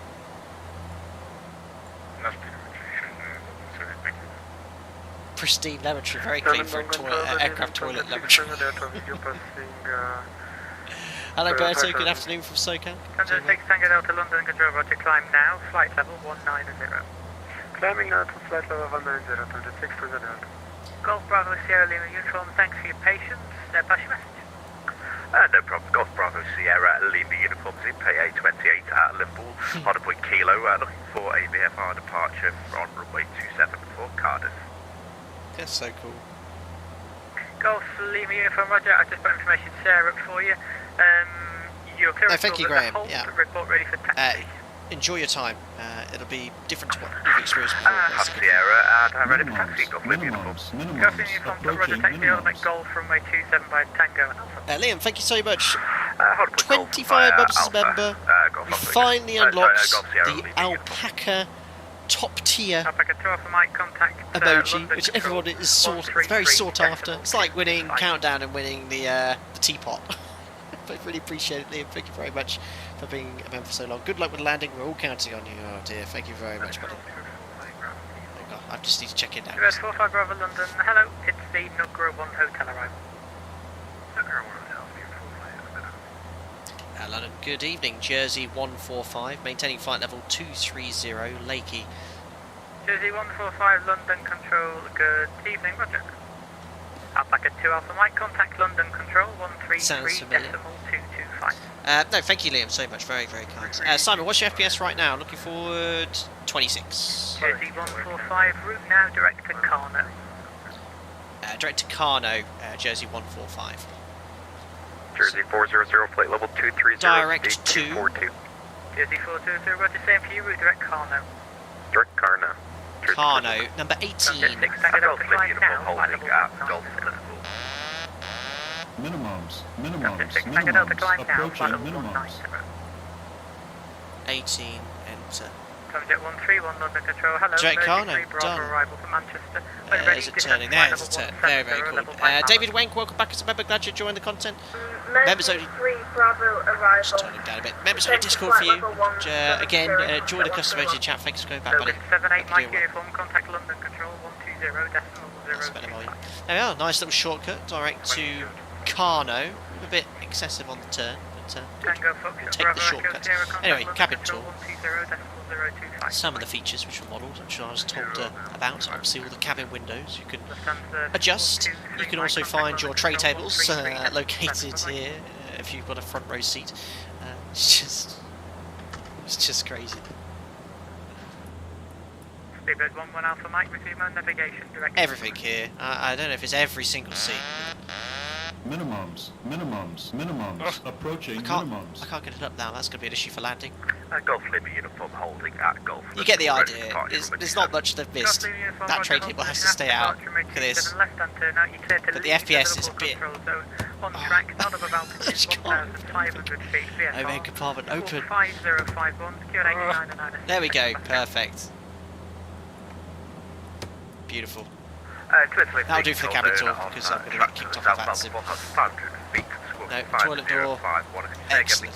So yeah, FPS drops off a bit. Loads to go yet. Loads to do. Very cool. 9 at 9 and 6 hectopascal. Snapshot London, good evening. If I had a pound for each time I've said that, I'd be a rich man. I've said that a number of times as well. Tom, wait, did you adjust the rudder pedals? You could adjust the rudder pedals as well. For those taller flight simmers. Nothing they've left. Very nice. Wypock, why do you fly this prop speed? Not more, not less. I guess, Wypock. I don't know the exact answer, but this is, at the moment, 850 is the most efficient RPM for this propeller at this pitch. Well, this power setting, obviously, different power settings will alter the pitch of the blade, but it'll be the one that's the most efficient. For the second time, say again the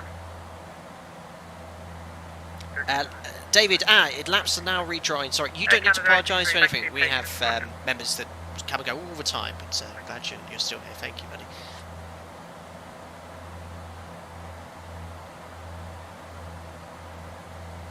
Cabin not secure, can't land. Technically, that's correct. and Haggard90 pointed out as well.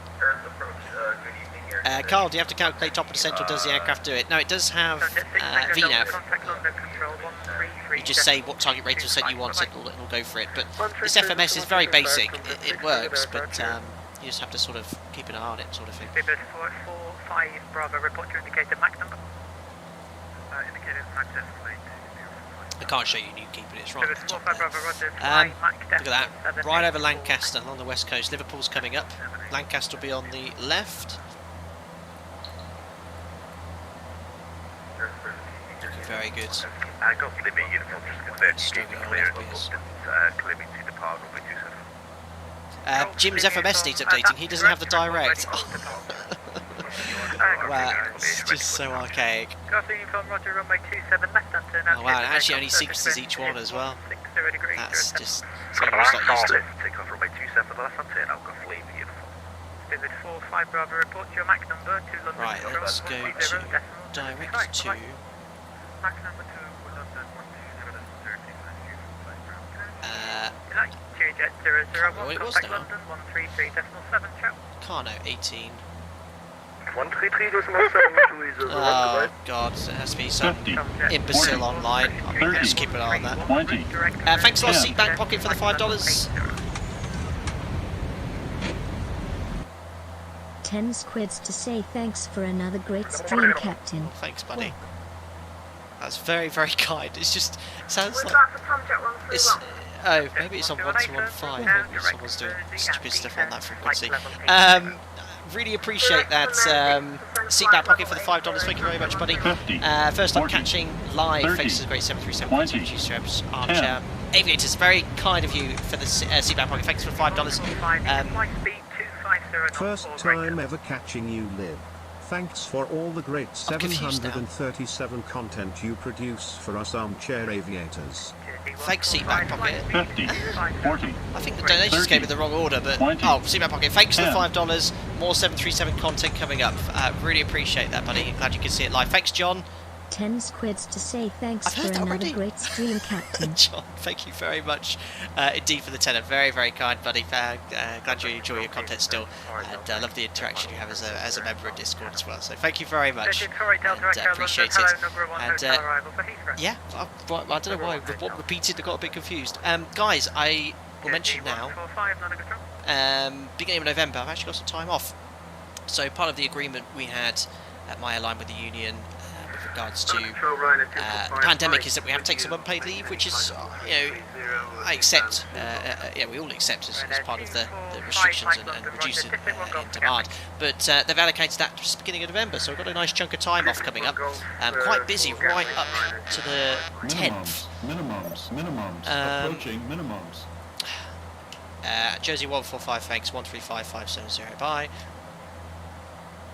Yeah, so. Jersey 145, no, sorry, that wasn't for you. Just want to see if you could hear me. You can fly speed 250 knots or greater, remain my frequency.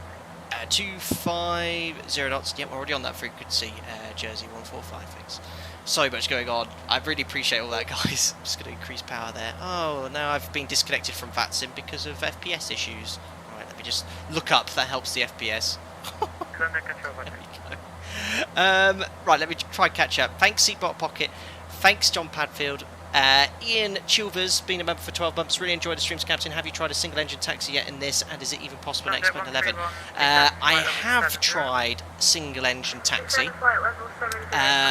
I had a few issues in X-Plane though, because the problem is, in reality, you get that sensation of taxiing here. Now, the problem in X-Plane, the same with the Zebo Mod and any other aircraft you try and do single engine taxi when it's twin engine. On the ground, the nose wheel has quite a lot of grip, and as long as you keep that nose wheel straight with your hand, your hand on the tiller, you can adjust the power on the engine. It shouldn't turn because you've got your hand on the tiller. In X-Plane, you can't really do that realistically. So if you add power on one engine that's operating already, it yaws a little bit excessively. So I kind of avoid using single engine taxi in simulators for that reason, because the yawing moment associated with single engine operations on the ground isn't very well modelled. So I did try it. Why is the plane yawing left and right ever so slightly? Is it just me? It could be the wind changing in X-Plane, but no, I keep getting booted off FlyJSim here, guys, because my FPS it's not great. 16 right now. Look up, that usually fixes it. Come on. Yeah, I think this aircraft has a little bit of tweaking. Optimization wise, because I did see on the Discord server other people are having FPS issues. But unfortunately, if you stay below 19, it does keep booting you off FlyJSim. It causes issues, you see, with other people. And there's aircraft directly behind me. So that's why I'm sort of looking up a little bit.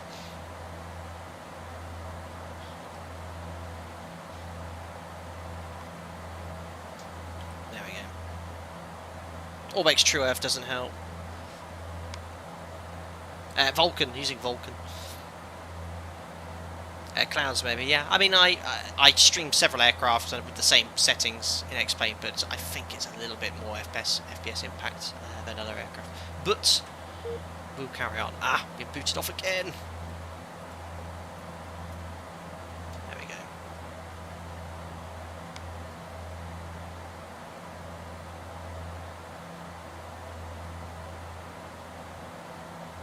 If I'm leaving consider airspace in 3 miles, what service do you require? Traffic service, please. Danny, I think there's something which dramatically drops your FPS. I know it's not as good as other streamers had it as well, but they get well above 30. You should, you know what maybe causes it? Yeah, I mean, Danny, I often get over 30. Typically, most of the time I get 30 FPS. I mean, Orbex True Earth is a little bit more FPS heavy, and I have to load it off from an external drive, and I think that might be a combination of that. It seems to smoothed out a bit now. I think, yeah, 22, which is just about the minimum needed. But I'm going to be upgrading my PC in the next, before the end of the year, so hopefully get everything all sorted there. We'll be streaming the A340, yes, Liam, at some point. I have it installed, ready to go. Zebo coming up. Maybe I'll stream in this before I forget everything, and then I'll learn the A340, because I've got to learn. I mean, if you're an Airbus guy, jumping to the A340 is not a big problem for me. It's a steep learning curve, as this aircraft was. So it will be at some point, definitely next month. American 456 London, hello, the number 1 hotel arrival for Heathrow. 1 hotel arrival is Cool. Anyway, soon at the halfway point. Meccano will be there in about 5 minutes. We'll do a fuel check there actually to see how we're getting on. London Control, good afternoon, Shamrock 60 Alpha, flight level 230 inbound deck. Shamrock 60 Alpha, London Control, and you climb flight level 410. Climb 410, Shamrock 60 Alpha. Lauren, the A340 is literally a 4-engine A320. The fuel manages itself. That's what I like to hear. Flight Brothers, FlyJSim, I'm sure you've probably answered this. How do you find the overall handling characteristics? Legacy Q400 was very enjoyable and quite responsive. So, not like a 737. Handling on this seems what I'd expect for an aircraft of this size with the wing design as well. Final approach, you've got to approach this aircraft a lot differently than a commercial jet airliner as well. If you keep changing power settings, it's going to affect your pitch and your position. So I think you've got to minimise power settings or power changes. Secondly, I was mentioning it earlier, if you try and do the check, if you close the power during the flare, the aircraft just falls out the sky. That is very realistic to the real Dash 8. So you pretty much land, I think if you use less than flat 35, you have to land with power, and in most cases you actually have to add power in the flare to make sure you don't smash it into the ground. I learned that very quickly on my first test sector. I just went and checked close hold and closed the power, and it just dropped out the sky. It was nearly a wasted. It was nearly like the Concorde stream which we did last Sunday. So yeah, it's very different, but that's apparently very well modelled. Don't forget, FlyJSim have been referencing real Dash 8 pilots to get this all modelled and as close to the real thing as possible. Winging it flat 15, 850 is a good way to go for jet pilots. I've been using flat 35, but during the flare, keeping the power set, and then as soon as I'm down, disconnect, go to the disc setting. 4235 London Control. Flybe Brothers, the drag on the props are terrible. With Legacy, easy to go into beta, plop it on. Same experience. Yeah, that's what I heard. Because if you put it into disc, the props, essentially the angle is almost like unfeathering it. You all of a sudden you've got all this amount of drag on both your wings, and the aircraft falls out of the sky. Have you ever flown props in real life? Only during my initial training, Jack, which went otherwise Seneca to the 7.3. There you go. Flybe could turn down your F2FX AA in graphic settings. Yeah, I know it goes to times 2, but the problem is the resolution of displays gets quite a bit off. It's just this, other aircraft are okay, so I might have to rejig it slightly when I jump into this. It seems to be all good now, all good. Thomas, how fast would a fully fueled 737 land just after takeoff? Oh, I mean, if you had to land above the maximum landing weight, which is about just over 65 tons, you can land at any weight above that, but if you're at 74, 75 and you land at emergency, your approach speed is going to be around 150 knots. Very fast. Wing it, that's the way, but flat 35 gives an uncomfortable deck angle on final. Tell me about it. It's like you're pointing nose down. I was like, when I first did it, I was like, why am I at 3 degrees nose down? But spot on. It was very uncomfortable for me. So I was setting an attitude to stay on the pappies, and I was thinking, but I'd be doing 2,500 feet per minute if I did this at the NG. Very cool. Eddie, 500 watching, 300 likes. Come on, guys, smash the like button. Appreciate it, Eddie. Yes, if you're enjoying the stream, don't forget to like the video. It helps out the channel an awful lot. Thank you. Hi, Rachel. Hi, good to see you at it. This looks great. Thank you very much, buddy.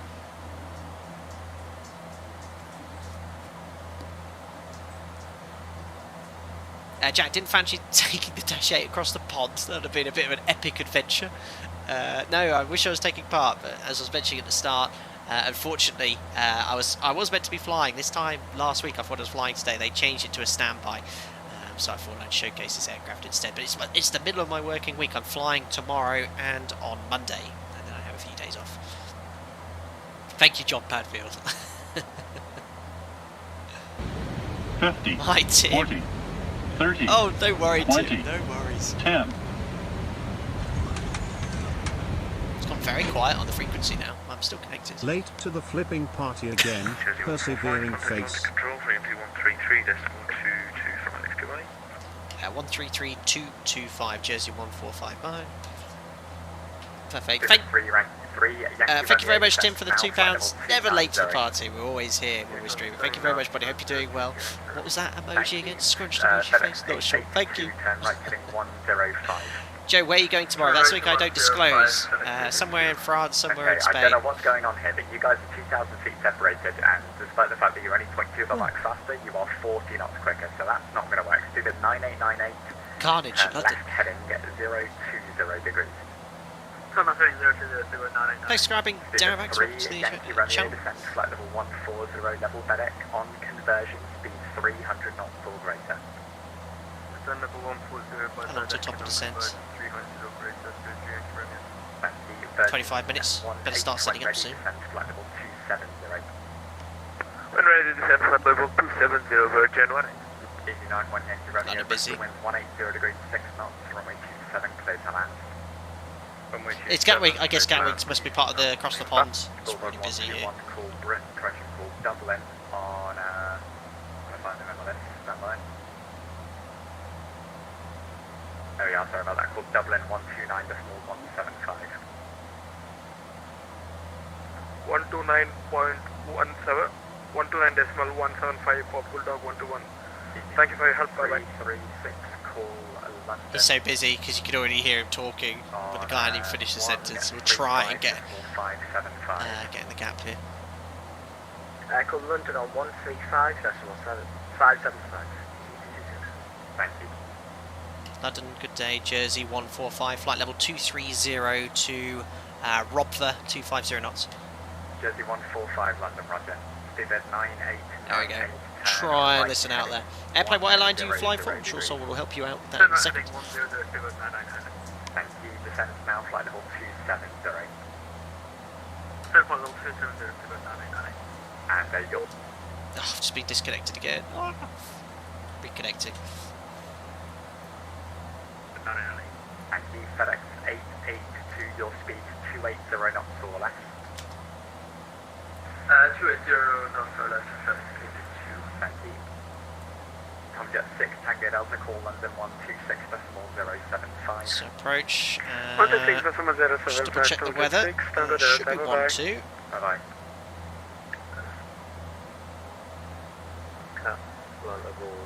Newquay, yeah, surface wind now 150 at 12 knots. Wow, it's really swinged. It was swinged 180 degrees throughout the day.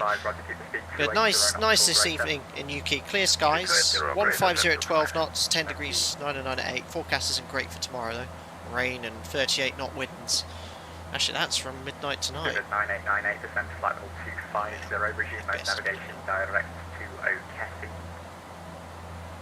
Second sector to London City. Not this evening. Not this evening. Might do that in my 4-sector plan stream.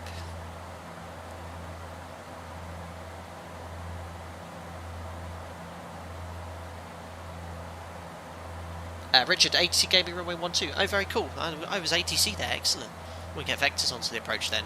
There's two options, either the vectors or the procedural approach. But we'll start setting up now. So the routing guys, the arrivals into Newquay are very simple. They're just from 3 or 4 different areas. You've got Land's End, Berryhead, the Lima 62008 or Exmoor. We're coming in via Exmoor, which if I go here and increase the range, which I think is actually down. There it is. Could just about see on the ND. Look, there's Exmoor, so that's the beginning of our arrival. We have a top of descent point generator as well. There's a white circle, and we're just going to go from Exmoor. Two options. It'll either be ATC, we get vectors for 1-2. If not, we'll just go straight outbound on the procedural approach via the Newquay NDB until ATME. We'll see what ATC gives us. So based off the arrival, just says inbound Newquay. You can route direct towards the aerodrome. Aircraft above 100 recommended contact western radar. That's about it. So we'll get the Newquay NDB tuned, which is 347. I've got it on standby on my radio tuning panel. Just press the transfer button so you can see ADS 347 is now active. This is simply a straight line from Exmoor to Newquay. For the approach then, we can start setting the frequencies. So the ILS is 110.5 to nav1, 110.5 on the tuning panel, and nav2, 110.5 as well. I love my little radio tuning panel. There you go, active box 1 and 2. Final approach course is 122. Now, thank you, Amy, who previously I thought the only way to set courses was to actually go out of LNAV mode, going to heading select, and then changing your nav source. Because if you change your nav source, obviously the LNAV's following the FMS, but if you change that, yeah, the aircraft doesn't know what to follow. But if you hold down, she said, the format button, there you go, it allows you to set the course while staying in LNAV, which is a nice little trick. So we go to 122, which is the final approach course.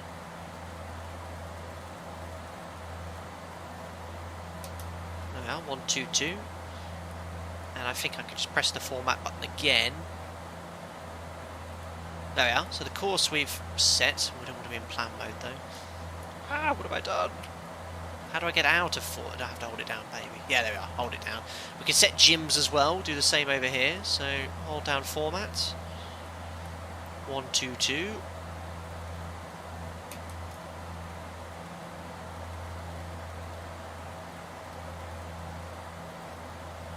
That's set. Hold down the format again. Minimum is 506, so we'll set 510 on here. So we're going to go to MDA. I think we rotate that as well. Yes, we do. 510.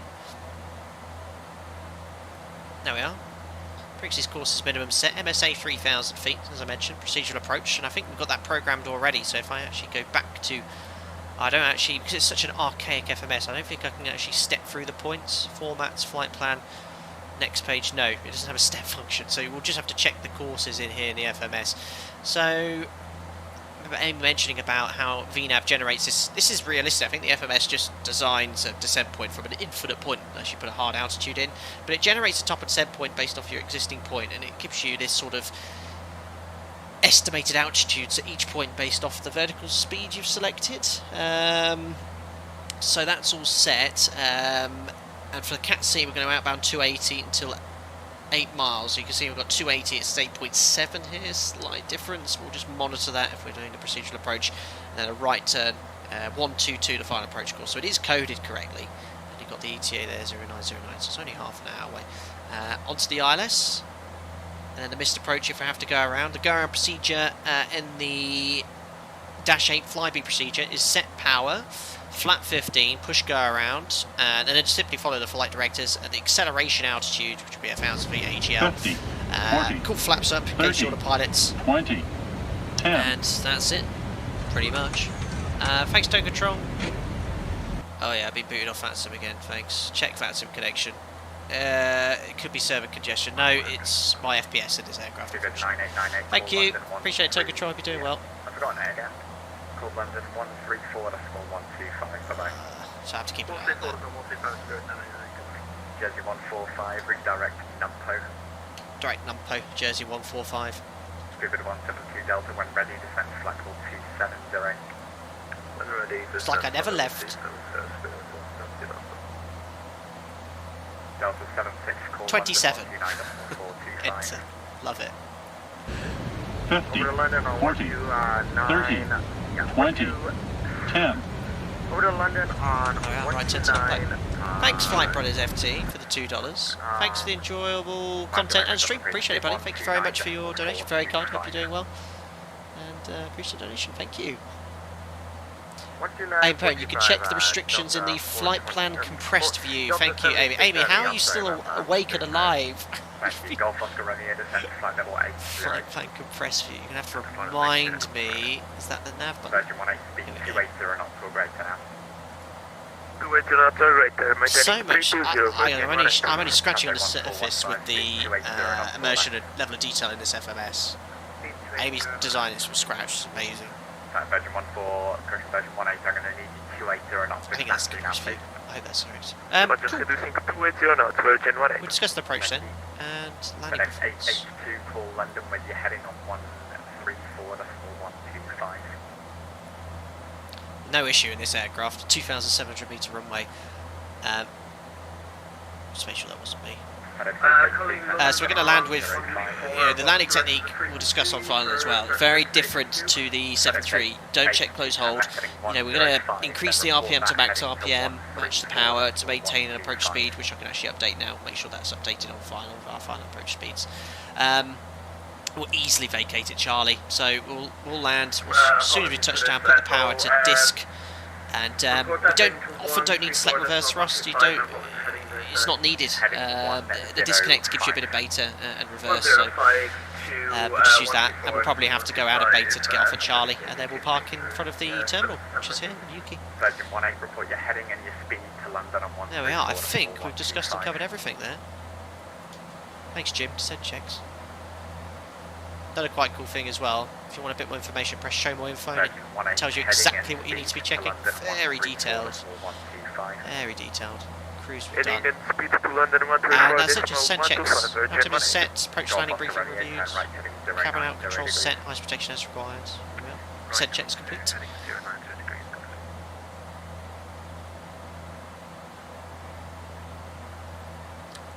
Sorry Amy, flight plan then menu key.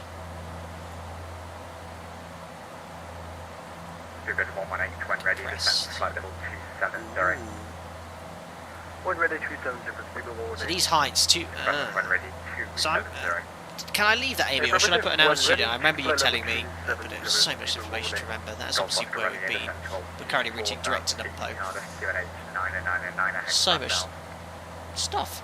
Amy, I won't be taking any further questions at this time. Unbelievable.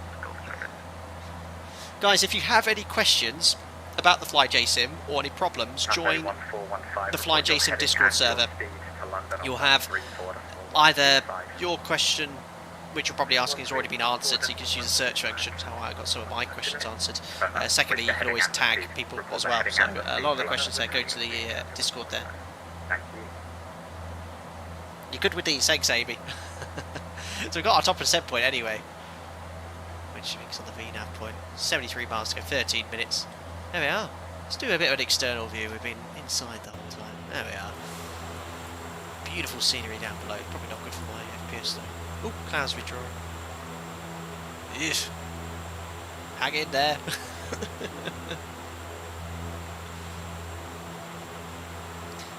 It's Delex. What weather engine do you use? I use Active Sky. Absolute must for X-Plane. And then Active Sky and Enhanced Skyscapes are the only two plugins I use. Flying Jackal, don't call me directly, I'm checking out. Well, Jack, thank you so much for the early release version, allowing me to test it in preparation for this. Really appreciate it. And as I mentioned, I'll be doing a giveaway. It'll be next stream. I'm going to fly Zebo next, and then we'll jump back in this for a giveaway. Way of saying thanks for you getting me a copy. I didn't have to buy it, so I'll give it to someone else. Mick, thanks. Did my first flight about 5 hours ago. It's a fantastic airplane. Updated to 1.02, but haven't tried it yet. All seems good so far.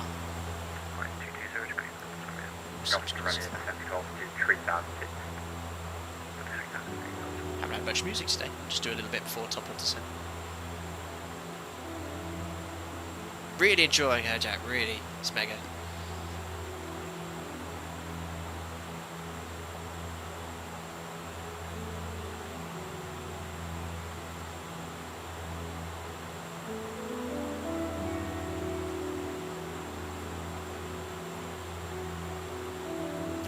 About to fly over Cardiff. One of the things about this aircraft is, obviously it's not as fast as a 7.3, but when you're doing sort of 400-500 mile trips, it's fast enough. It's only going to be 10-15 minutes less flight time than a commercial jet airliner. I think actually, if you look at the route we're flying today, which used to be, I think Flybe used to do Edinburgh, Newquay, but it's now been taken over by Logan Air. Logan Air fly this route both in their ATR and their, is it Embraer? The flight time difference between them is only about 15-20 minutes. Sorry, they've got ATR, not Dash 8s though, but it's a comparable performance there.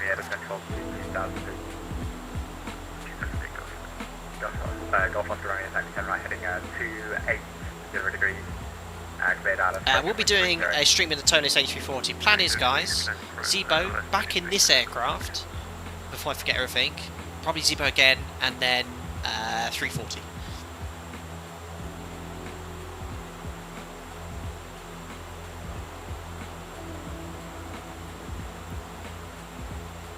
just see Cardiff actually.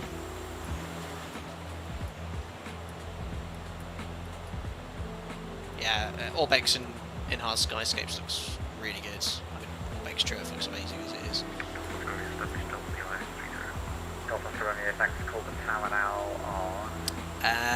Luigi Iska, how far can a 737 glide about engines from cruise? Can FMC make VNAV calculations in fault situations? Well, you wouldn't be using VNAV if both the engines failed. If you're at your cruise level, you could probably, 38,000 feet, you could probably do 100 miles, but I'd want to be finding somewhere within that, and ideally positioning the aircraft.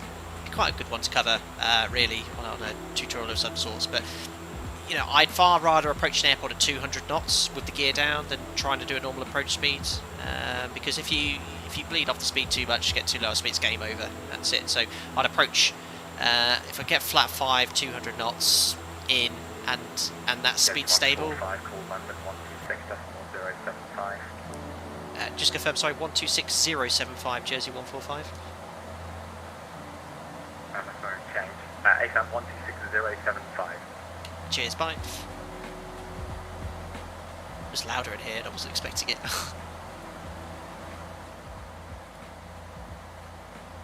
London, very good evening. Jersey 145, maintaining flight level 230, inbound to Neza. Jersey 145, running control identified. Perfect.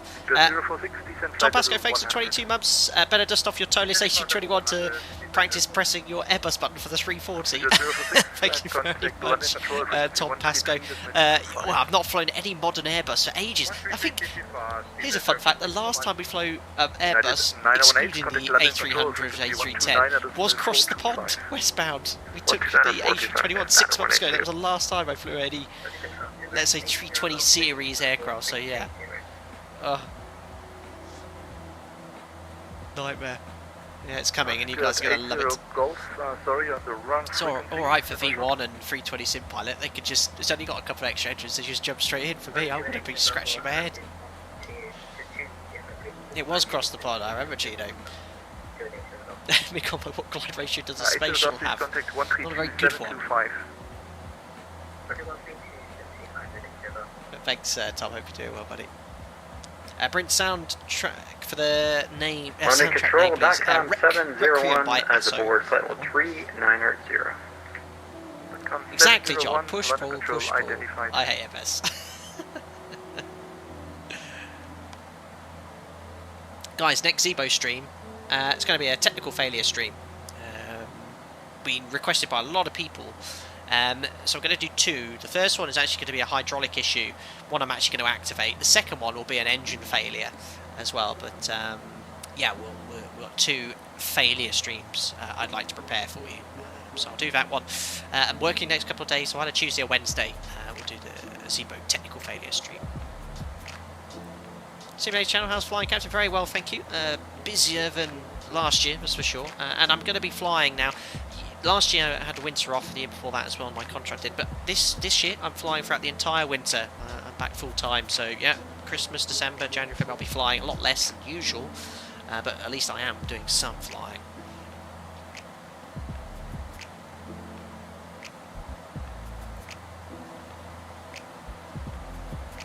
Beautiful here. Austin 450, contact the London control frequency 129 at decimal 425. So we've got ATC in 129 at decimal 425, Austrian 450. Thanks, bye bye. Attacker 2 Alpha Mike, turn left heading 180. Can't see an ATC in Newquay at the moment. Might have to do the procedural approach yet. Thanks, Simulator channel. London Center, United 623, flight level 350, check it in with you. United 623, London control identified. Ben, have you seen the woman lights whilst flying? The wife's asking.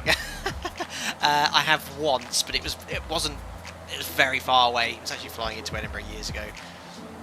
But it wasn't good enough to take a picture. Having said that, the new camera on I've got a new iPhone now, is very good. You're getting a top down from London. Thanks, Tom. Direct to Oxford, United 623. Hi G-Face100, just having a second helping of my soup, very nice, happy landing. I'm top of descent from Newquay offline at the minute, very cool.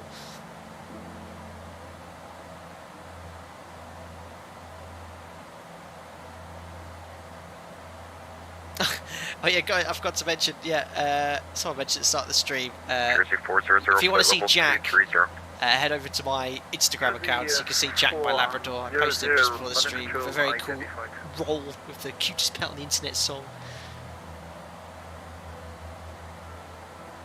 There we are. Inbound to Newquay, guys. We have started the arrival into Newquay. There we go. And we're just routing direct to the NDB. Unless we get vectors from London later. Control.com 701 we'll do procedural approach, if not. 701, go ahead.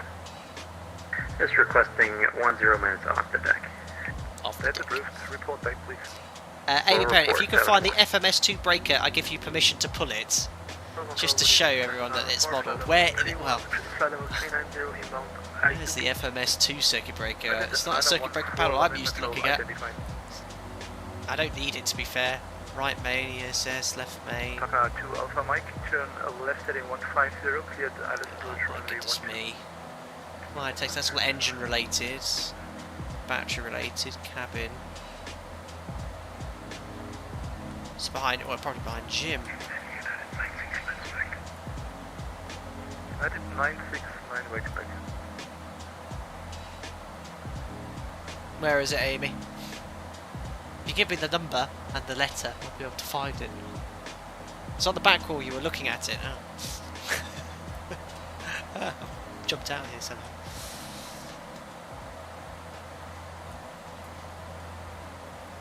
Oh, where are you? I'm going to put the first one out accidentally, I'm going to be careful here. PFD, left main, TCAS, ACAS, stick pusher, MCP, IRS. IRS? That must be something to do with GPS. FMS, FMS1, FMS2. Right. Pulling an FMS2, Amy, okay? Confirm, 4J, yeah? Not the other one. I've pulled it. That's amazing, look at that! The circuit breakers are modelled. I've just pulled Jim's circuit breaker and he's lost all his navigation system. I mean, that is the first time I've seen a modelled circuit breaker. 145, descent flight level 100. What's that for me? Say again, Jersey 145? Correction, yeah. Jersey 145, when ready, descent flight level 100. When ready to send flight level 100, Jersey 145. He said alpaca, didn't he? Jersey 145, expect the Alice approach runway 12. Alice 12, Jersey 145. Excellent. When ready to send flight level 100. So I can set 100 here. From 56 London Control identified. And push a VNAV.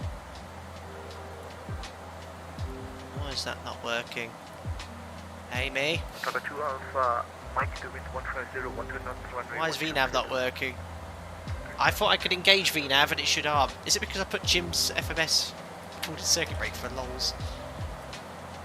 Local 1082, contact London Control, frequency Maybe it's 129, crashed out. 425.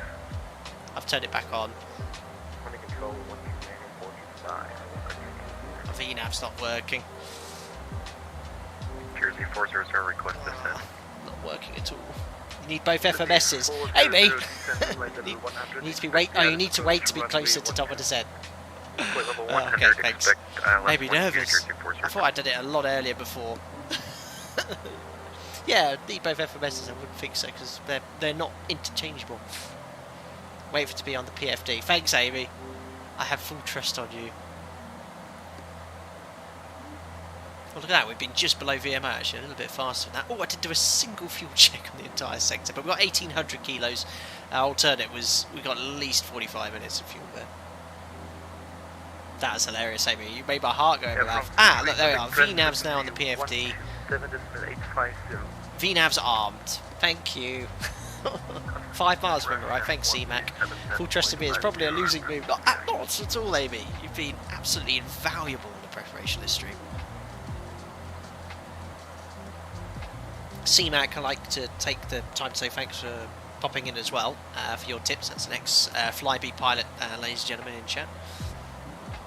I hope, I don't know what your situation is for you, CMAC. I know a lot of people and your colleagues lost their jobs and and opportunities were limited. I hope you still kept your hand in. I know some people personally who have, and have some opportunities coming their way. So best of luck to you, sir, if that's the case. Oh, madam, I don't know. You never know. Anyway, got a message. I believe that message says approaching top of descent. It took me ages to find that. There we are, top of descent alert. And as soon as that comes in, I think we leave the prop. This is CMAC for you. Do we leave the RPM at this setting, or do we increase it to 900 during the descent? Obviously for the approach we have max RPM. No problems, thanks for stream. It's real silly, keep flying again. Thanks, man. Flyboy, it happened to me when I was close to top of descent. Need to be closer. I wasn't close enough.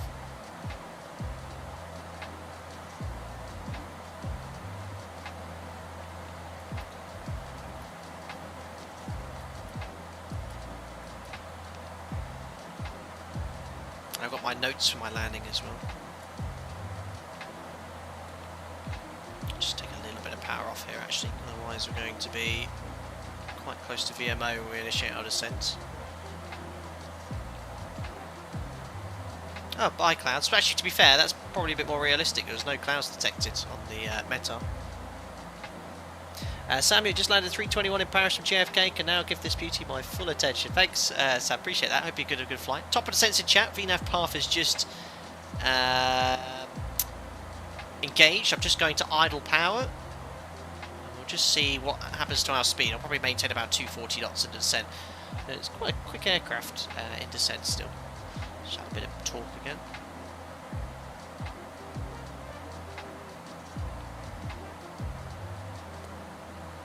Just go for 240. 180 miles, Virgin 647. One of the things I noticed with X-Plane 11, 647, say again. compared to Microsoft Flight Simulator, the modelling of parasitic drag, in the fact that if you increase your speed, you really notice, you know, the increase in drag there. So if, you know, as you accelerate, the acceleration really slows down a lot more. I don't know, Microsoft Flight Simulator had issues with that in the past. I remember flying the CRJ, the Aerosoft CRJ, which is a good add-on, but it was very difficult to control the speed. Like you made changes, the speed changed very quickly. You know, if I adjust the power here, the speed changes a lot more. I feel in a lot more of a realistic way in X-Plane level. Long cap back for dinner. Is anything dramatic happened? No, all good. Good evening, Monarch 701 heading flight level 330. In descent now, approaching Newquay. So this VNAV is planning to put us overhead Newquay around 6,000 feet. So keep an eye on that. That's quite a good position or height to be at for the procedural approach. But we can always revert to VS if we're not happy. I guess we're going to get vectors from London. CMAC Type 1, descent around 230 knots. Type 2, 200 knots. Okay. Keep the power is and we'll let it. Seems to be quite stable here. I heard in Heathrow, because you guys used to fly out at 210, but you had to fly at 230 out of Heathrow, otherwise you'd cause chaos.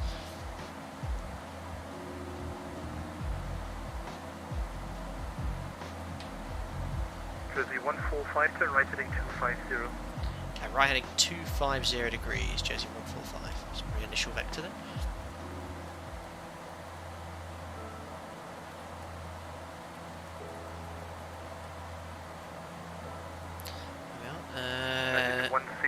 Let's heading select. So when you get onto vectors, guys, just be careful of your VNAV profiles. That's based off you being on the magenta line. So I don't have a clue how to update waypoints in the FMS. No, it's not update waypoints. I know how to update them. Sorry, how to create waypoints in the FMS. So I might just have to route direct to a waypoint there. Oh, hello, Petter. Thanks for your lovely message. Alpha 2 Alpha Mike, take this guide of your own discretion, please. Travelling, no blog. $90 for this plane, yes, but it is the quintessential X-Plane Dash 8. I mean, I guess you're from Microsoft Flight Simulator.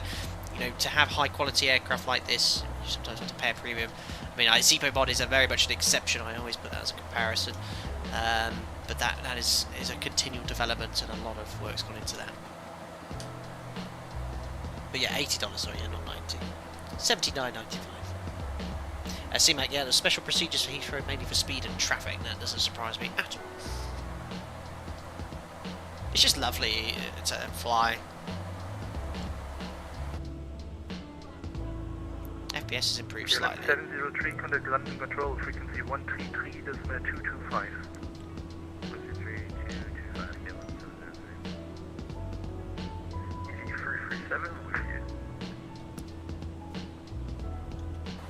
First time into Newquay on a live stream, everyone. London Control 133.225. About 15 minutes landing.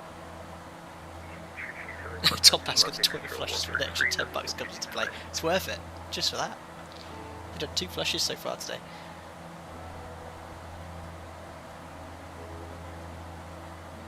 Good morning, London Control. Vito cabin tour, please. We've already done a brief cabin tour for you, so as we're in descent now, have a we'll concentrate on that.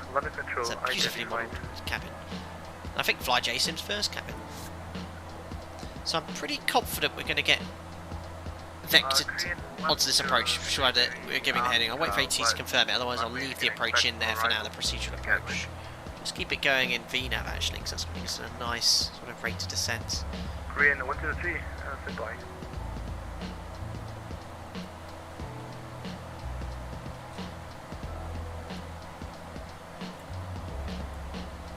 We got here quickly, didn't we? Look, hour and 8 minutes from Edinburgh, and we've travelled the entire length of the country pretty much. It's not a slow aircraft.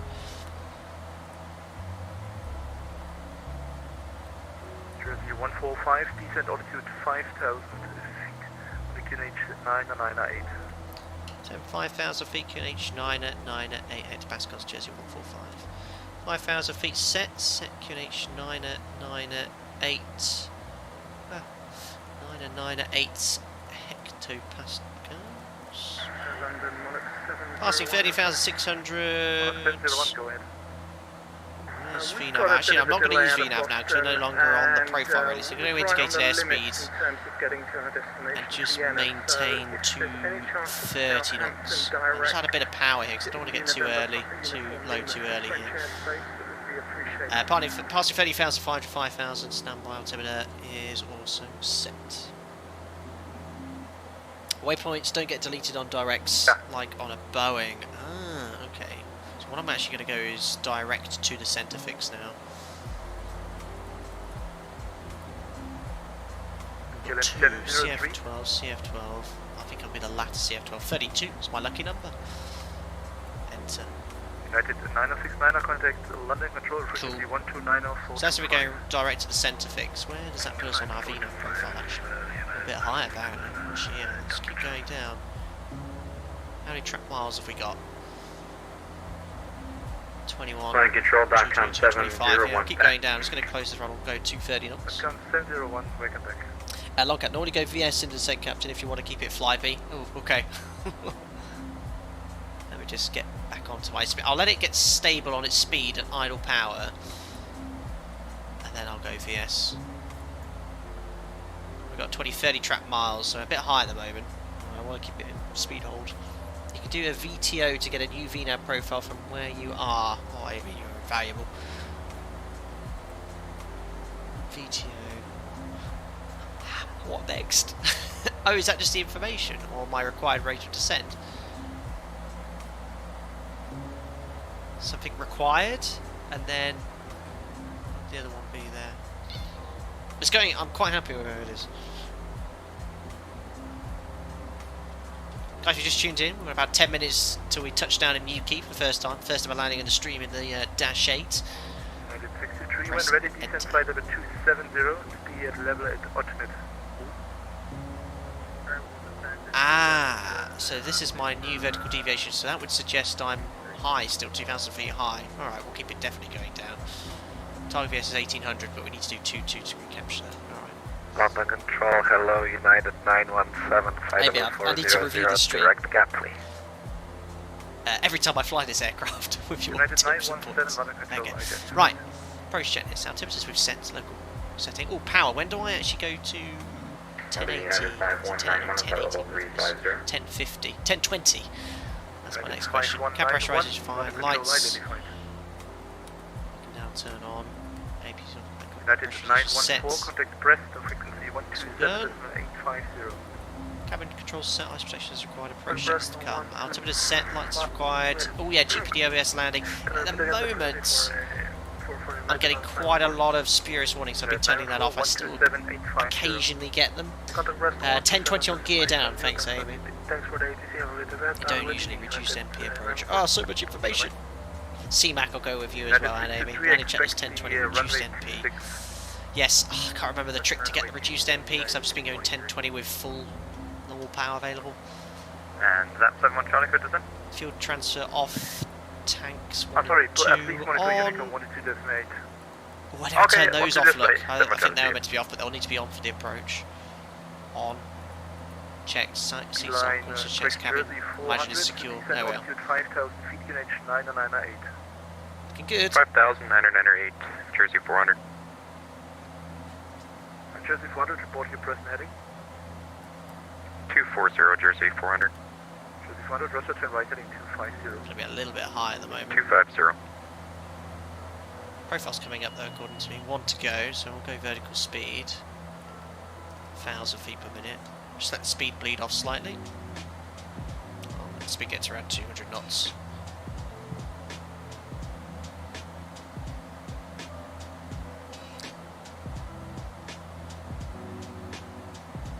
There's a button on the pedestal. Oh yeah, I can't remember. Gear down. Click RDCNP. Put condition levers in max. Oh, which one was that again? That one. Ah, yes. So I press that and then instantly have to put the thing in max. I'm going to forget that for sure. Right, 200 knots. Don't want to get too slow. So I had a bit of power. I'm going to try. I'll forget that. But I'll make a note for the. I'll try and remember. Right, 5,000 feet. Or did I push out select? Yes, I did. It's leveling off. Right, let's maintain about 200 knots. So increase the power. Turn the music off. There we are. Mute the alerts. 145, descent altitude 2,000 feet. Descend 2,000 feet, Jersey 145. 2,000 feet is set, altitude select, vertical speed, 1,000 feet per minute. Version 647. As I'm not using the FMS anymore, I'll actually change the format to... descent flight level 270 and contact 1290425.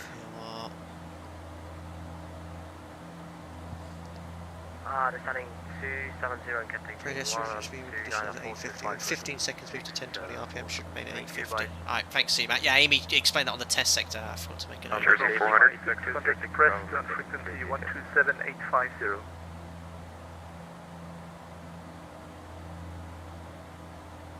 That's blocked. Quick question again. Flaps. Do I go flap 10 first, or is it gear down flap 10? Just maintain about 200 knots. I'll update those speeds. There we are, 132, between 117 and 132 final approach speed. London Control, good evening. Oh, it's extended the centre line. I did that automatically. Brett, do you think it's worth the price? Absolutely. Bravo, London Control identified. Clear the Ultimate 1 hotel arrival. Ultimate 1 hotel arrival. Gateway 206 Bravo. Jersey 400. Jersey 400, go ahead. Get down flat 5. Yeah, for some reason our engine number 2 shut down. Uh-oh. Did you feather it? We're able to continue the approach, or do you want us to disconnect? Poor guy. Jersey 145, turn left heading 150, clear Dallas, approach runway 12. Left 150 degrees on our heading, cleared ILS 12, Jersey 145. It's going to be quite close to the localizer, but I think we'll be okay. What was that heading he gave me?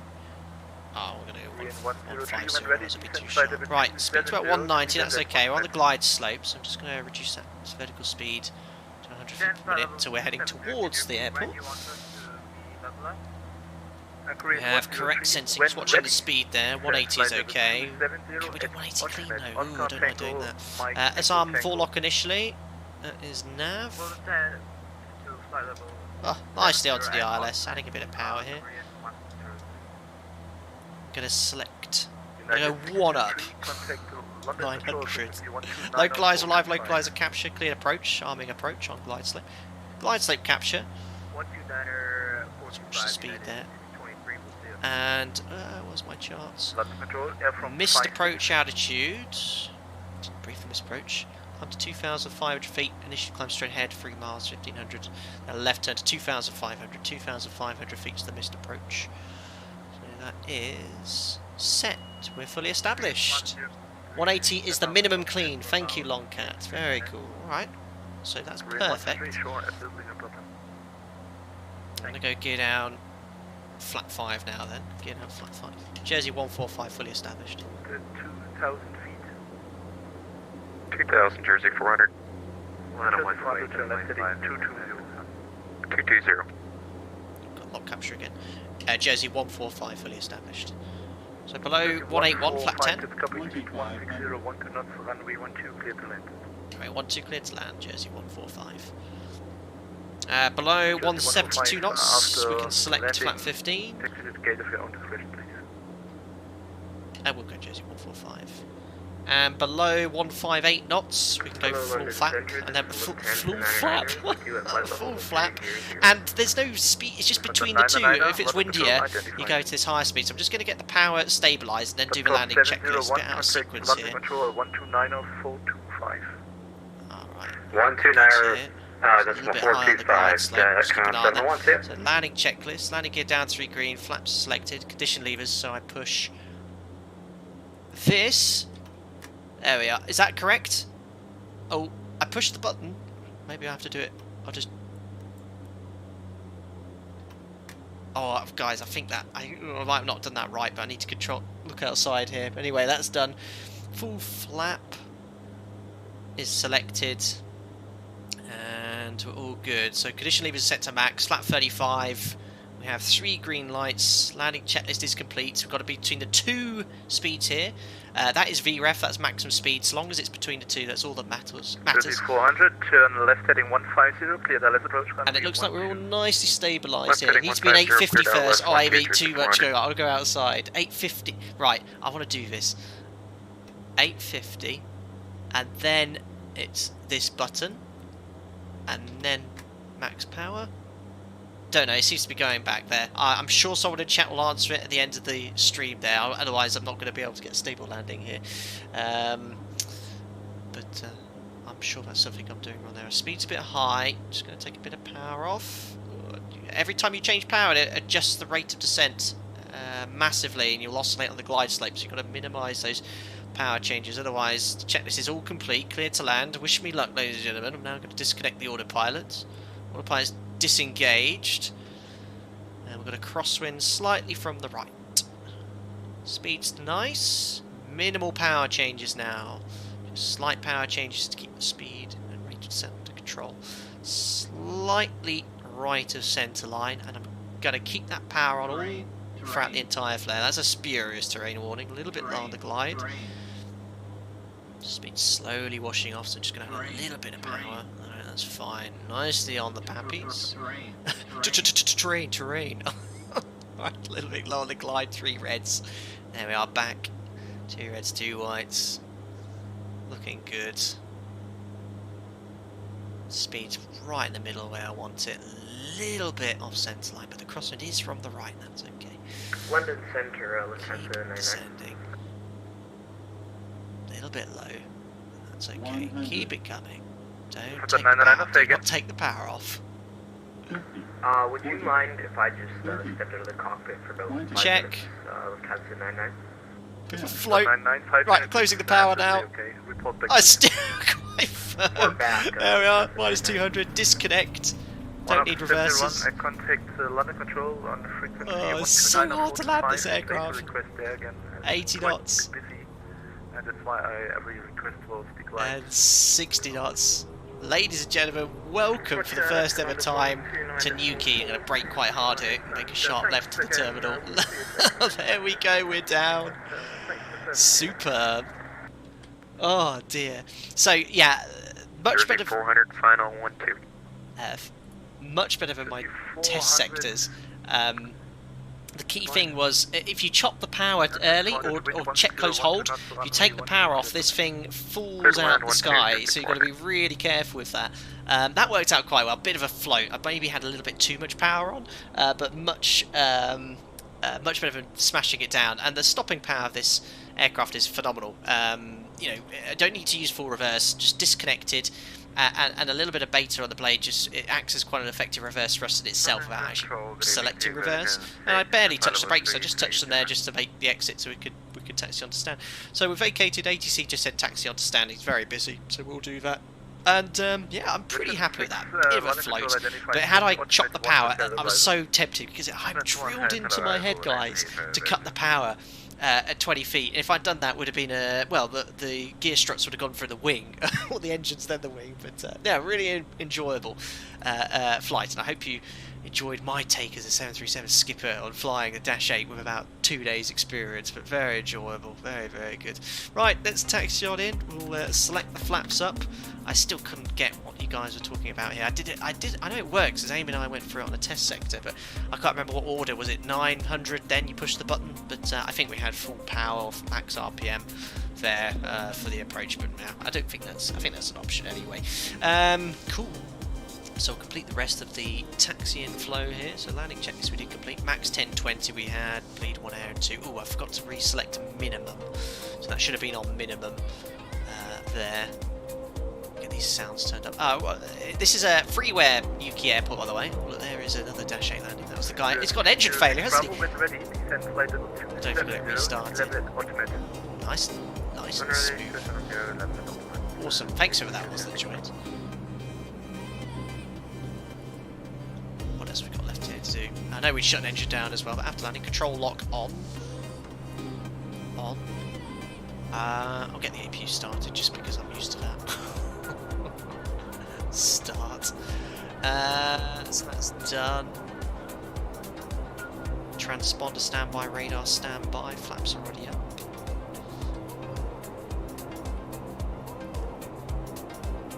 Standby.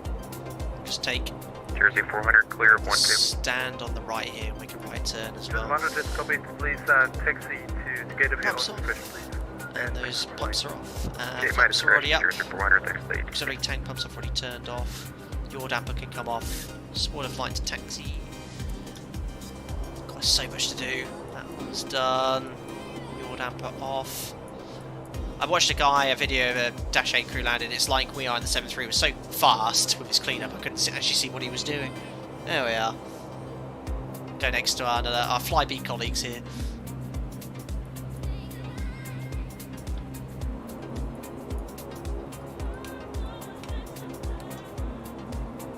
Do we have a Dash 8 stand guidance? I don't think we do. Welcome to Newquay Airport.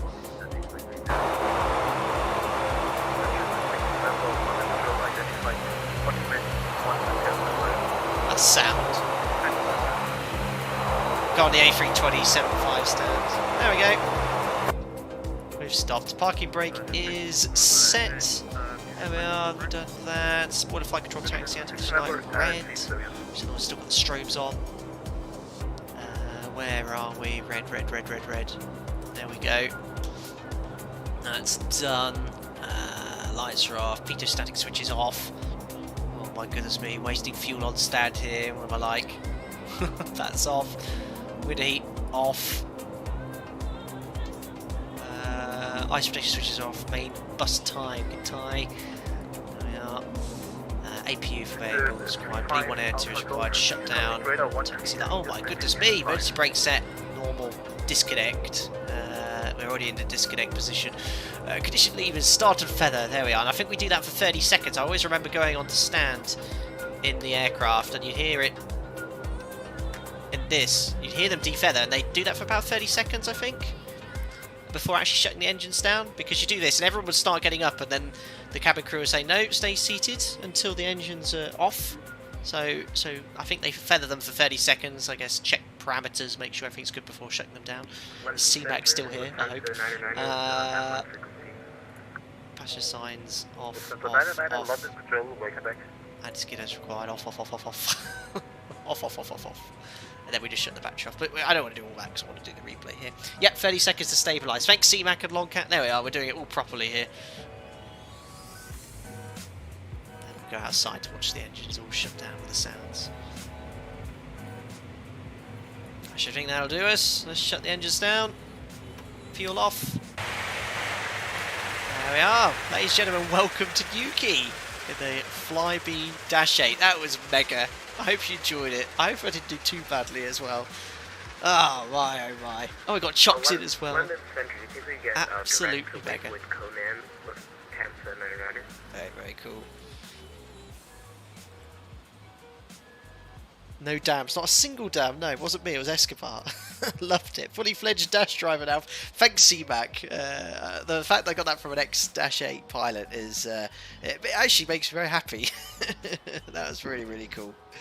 Amazing. Right, I was so busy on that approach there. So sorry, Amy and C-Mac. I couldn't get your detent right for the power setting on approach there, but it takes me quite a bit more practice. Hopefully I'll get that. Longcat Q400 is really draggy when you want it to be, though. Yeah, absolutely. It's no problem going down if you quickly if you want to. That's absolutely sure. 850, not 900. So that's why you weren't an 850. Got you. So the detent wise, I only went back one detent. Ah, got you. So 850. Push the button, then max 1020. Understood. I'll try that when we next take this out in the coming week or so after we've done the Zebo stream, so we can actually get that set properly. Superb. Thanks, guys. I thought it was just one detent for the 850. Remix it with a few terrain warnings there. What program shows landing stats? That is called. If you type in butter calculator in Google, it'll find the link for X-Plane 11. I can't remember what it is off the top of my head. Flap 35. You do need to pull the power back a bit more. Okay. Very good. So I think I left a bit too much power, but that's what I was hesitant for, because on the test sectors I'd pulled the power and it absolutely fell out the sky and it was like minus 500. So yeah, what was it? Great laddie, it said. I'm happy with that. Thanks, David Ryder, for your comments there. Framework, do you think it would be harder for a 7.3 captain to fly the -8 or vice versa? I think, obviously for me it's pretty simple, but I think if you were to take a -8 captain and myself without any experience to jump into this aircraft, I think I'd find it harder. Not taking any experience, I've learnt flying this. I think I'd find it harder flying a -8 than a -8 captain would flying a 7.3. I mean, the 737 engines very easy to manage. It's a jet engine, you just have thrust levers, like with all commercial jet airliners. These are going to be a little bit more respectful with, you can overspeed props and things like that. So yeah, I think it'll be easier to jump the other way around for sure. How good is the FMS, Nathan? Amy, who's a member of my channel, has been developing this FMS for the FlyJSim -8, I think for well over a year. It seems to be very well modelled. So many features there. I mean, this is a premium pay aircraft, but you're getting amazing quality. And I'm not just saying that because FlyJSim gave me a copy to stream early. I've used FlyJSim products in the past. They're 737-200, the 727. I love them. And this is a fantastic addition to their hangar. And they've been working hard on this. They've been developing this, I think, as part of 3 years. It's not like they've just changed their original one that was released 10 years ago. It's a whole thing that's been rebuilt. I mean, you saw it. I mean, every flipping circuit breakers model. If you put a circuit breaker, the relevant system fails. Yeah, it's very good. Wait until some dash pilots have perhaps tried it and get their feedback. But I think they'll be saying what I'm saying. It's very, very nice. C-Mac, my chap that came in here, who's an ex-Flybe pilot. Awesome stream. Really enjoying seeing the dash flying. And thank you, C-Mac. And your tips today have been valuable. Thank you very much. I'm always worried flying an aircraft I'm unfamiliar with, because I don't want to look like I don't have an absolute clue what I'm doing. But it's nice to use my experience and trying something else as well. So yeah, very cool. That's it for today, guys. We'll do a replay, of course. Aircraft is now available for $80 in the X-Plane store. As promised, when I stream this again, I will give away a copy.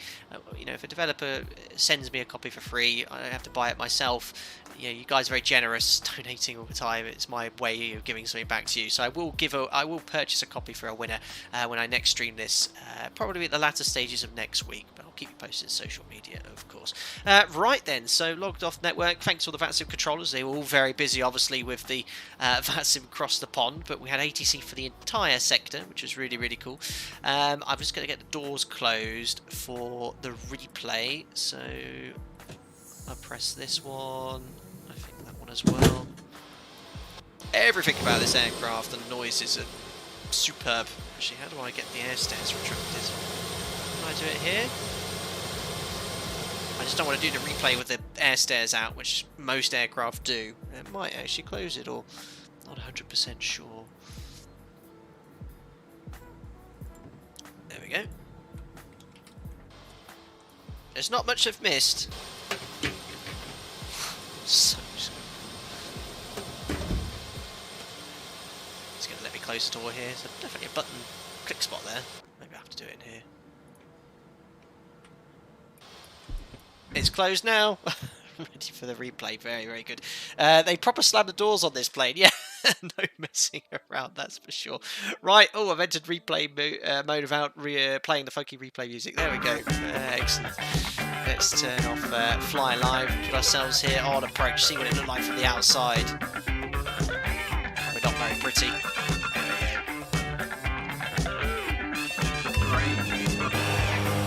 Looks good. Had a bit of a crosswind to deal with, not too strong, but it was a little bit from the left there.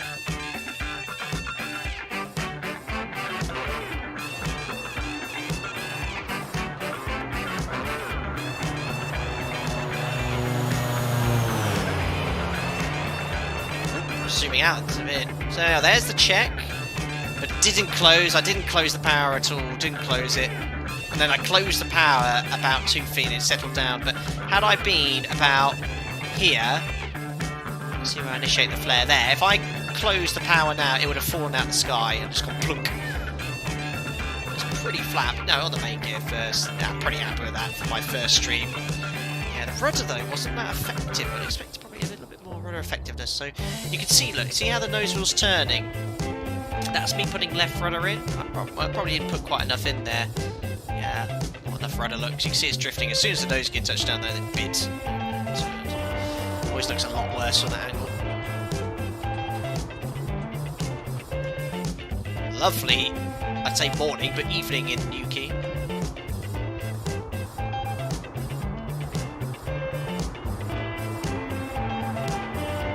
Yeah, a little bit too much power.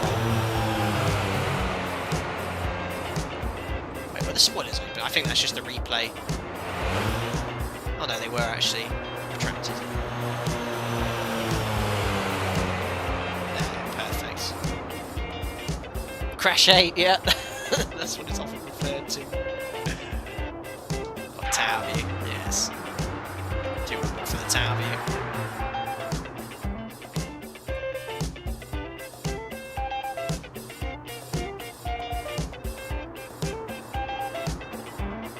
Sounds awesome.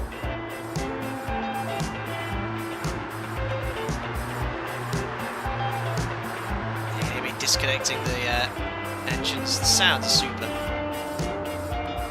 I brake quite hard to make the exit. I hadn't touched the brakes, and then now I started braking just to make the left turn here. Just missed the exit slightly. Super duper. Excellent. Right, what view are we going to go for? That view, I think. Which one? That one? I think it's going to be that one. That's the view I often had when I was flying with the Dash 8. Awesome stuff, guys. Well, I hope you enjoyed my first ever time streaming at Dash 8 in the FlyJSim Q4XP, as I mentioned, available now $80. Thank you very much to everyone for FlyJSim for giving me an early access copy as well. I'm sorry I couldn't stream it sooner. It just came right when I started work. It's the middle of my working week at the moment, but I'll be streaming again very soon. When I fly an aircraft like this, I don't want to leave it too long before I fly it again, because if I leave it a few months, I have to learn everything. So we'll stream again in a week. As I said, a Zebo stream will be coming up next. To everyone that donated, thank you so much for your generosity. To all my members, thank you all for the continued support as members. I hope you're still enjoying the exclusive content. To all my regular viewers and subscribers, thank you so much for coming in. Don't forget on the way out to like the video. It really helps the channel. 460 likes. Great to see quite a few of you coming in to watch this today. A couple of days of work, and I'll be next live Tuesday, Wednesday, or Thursday. I'll keep you posted social media as usual. Stay safe, have a lovely evening, and I'll see you all very soon. Good night.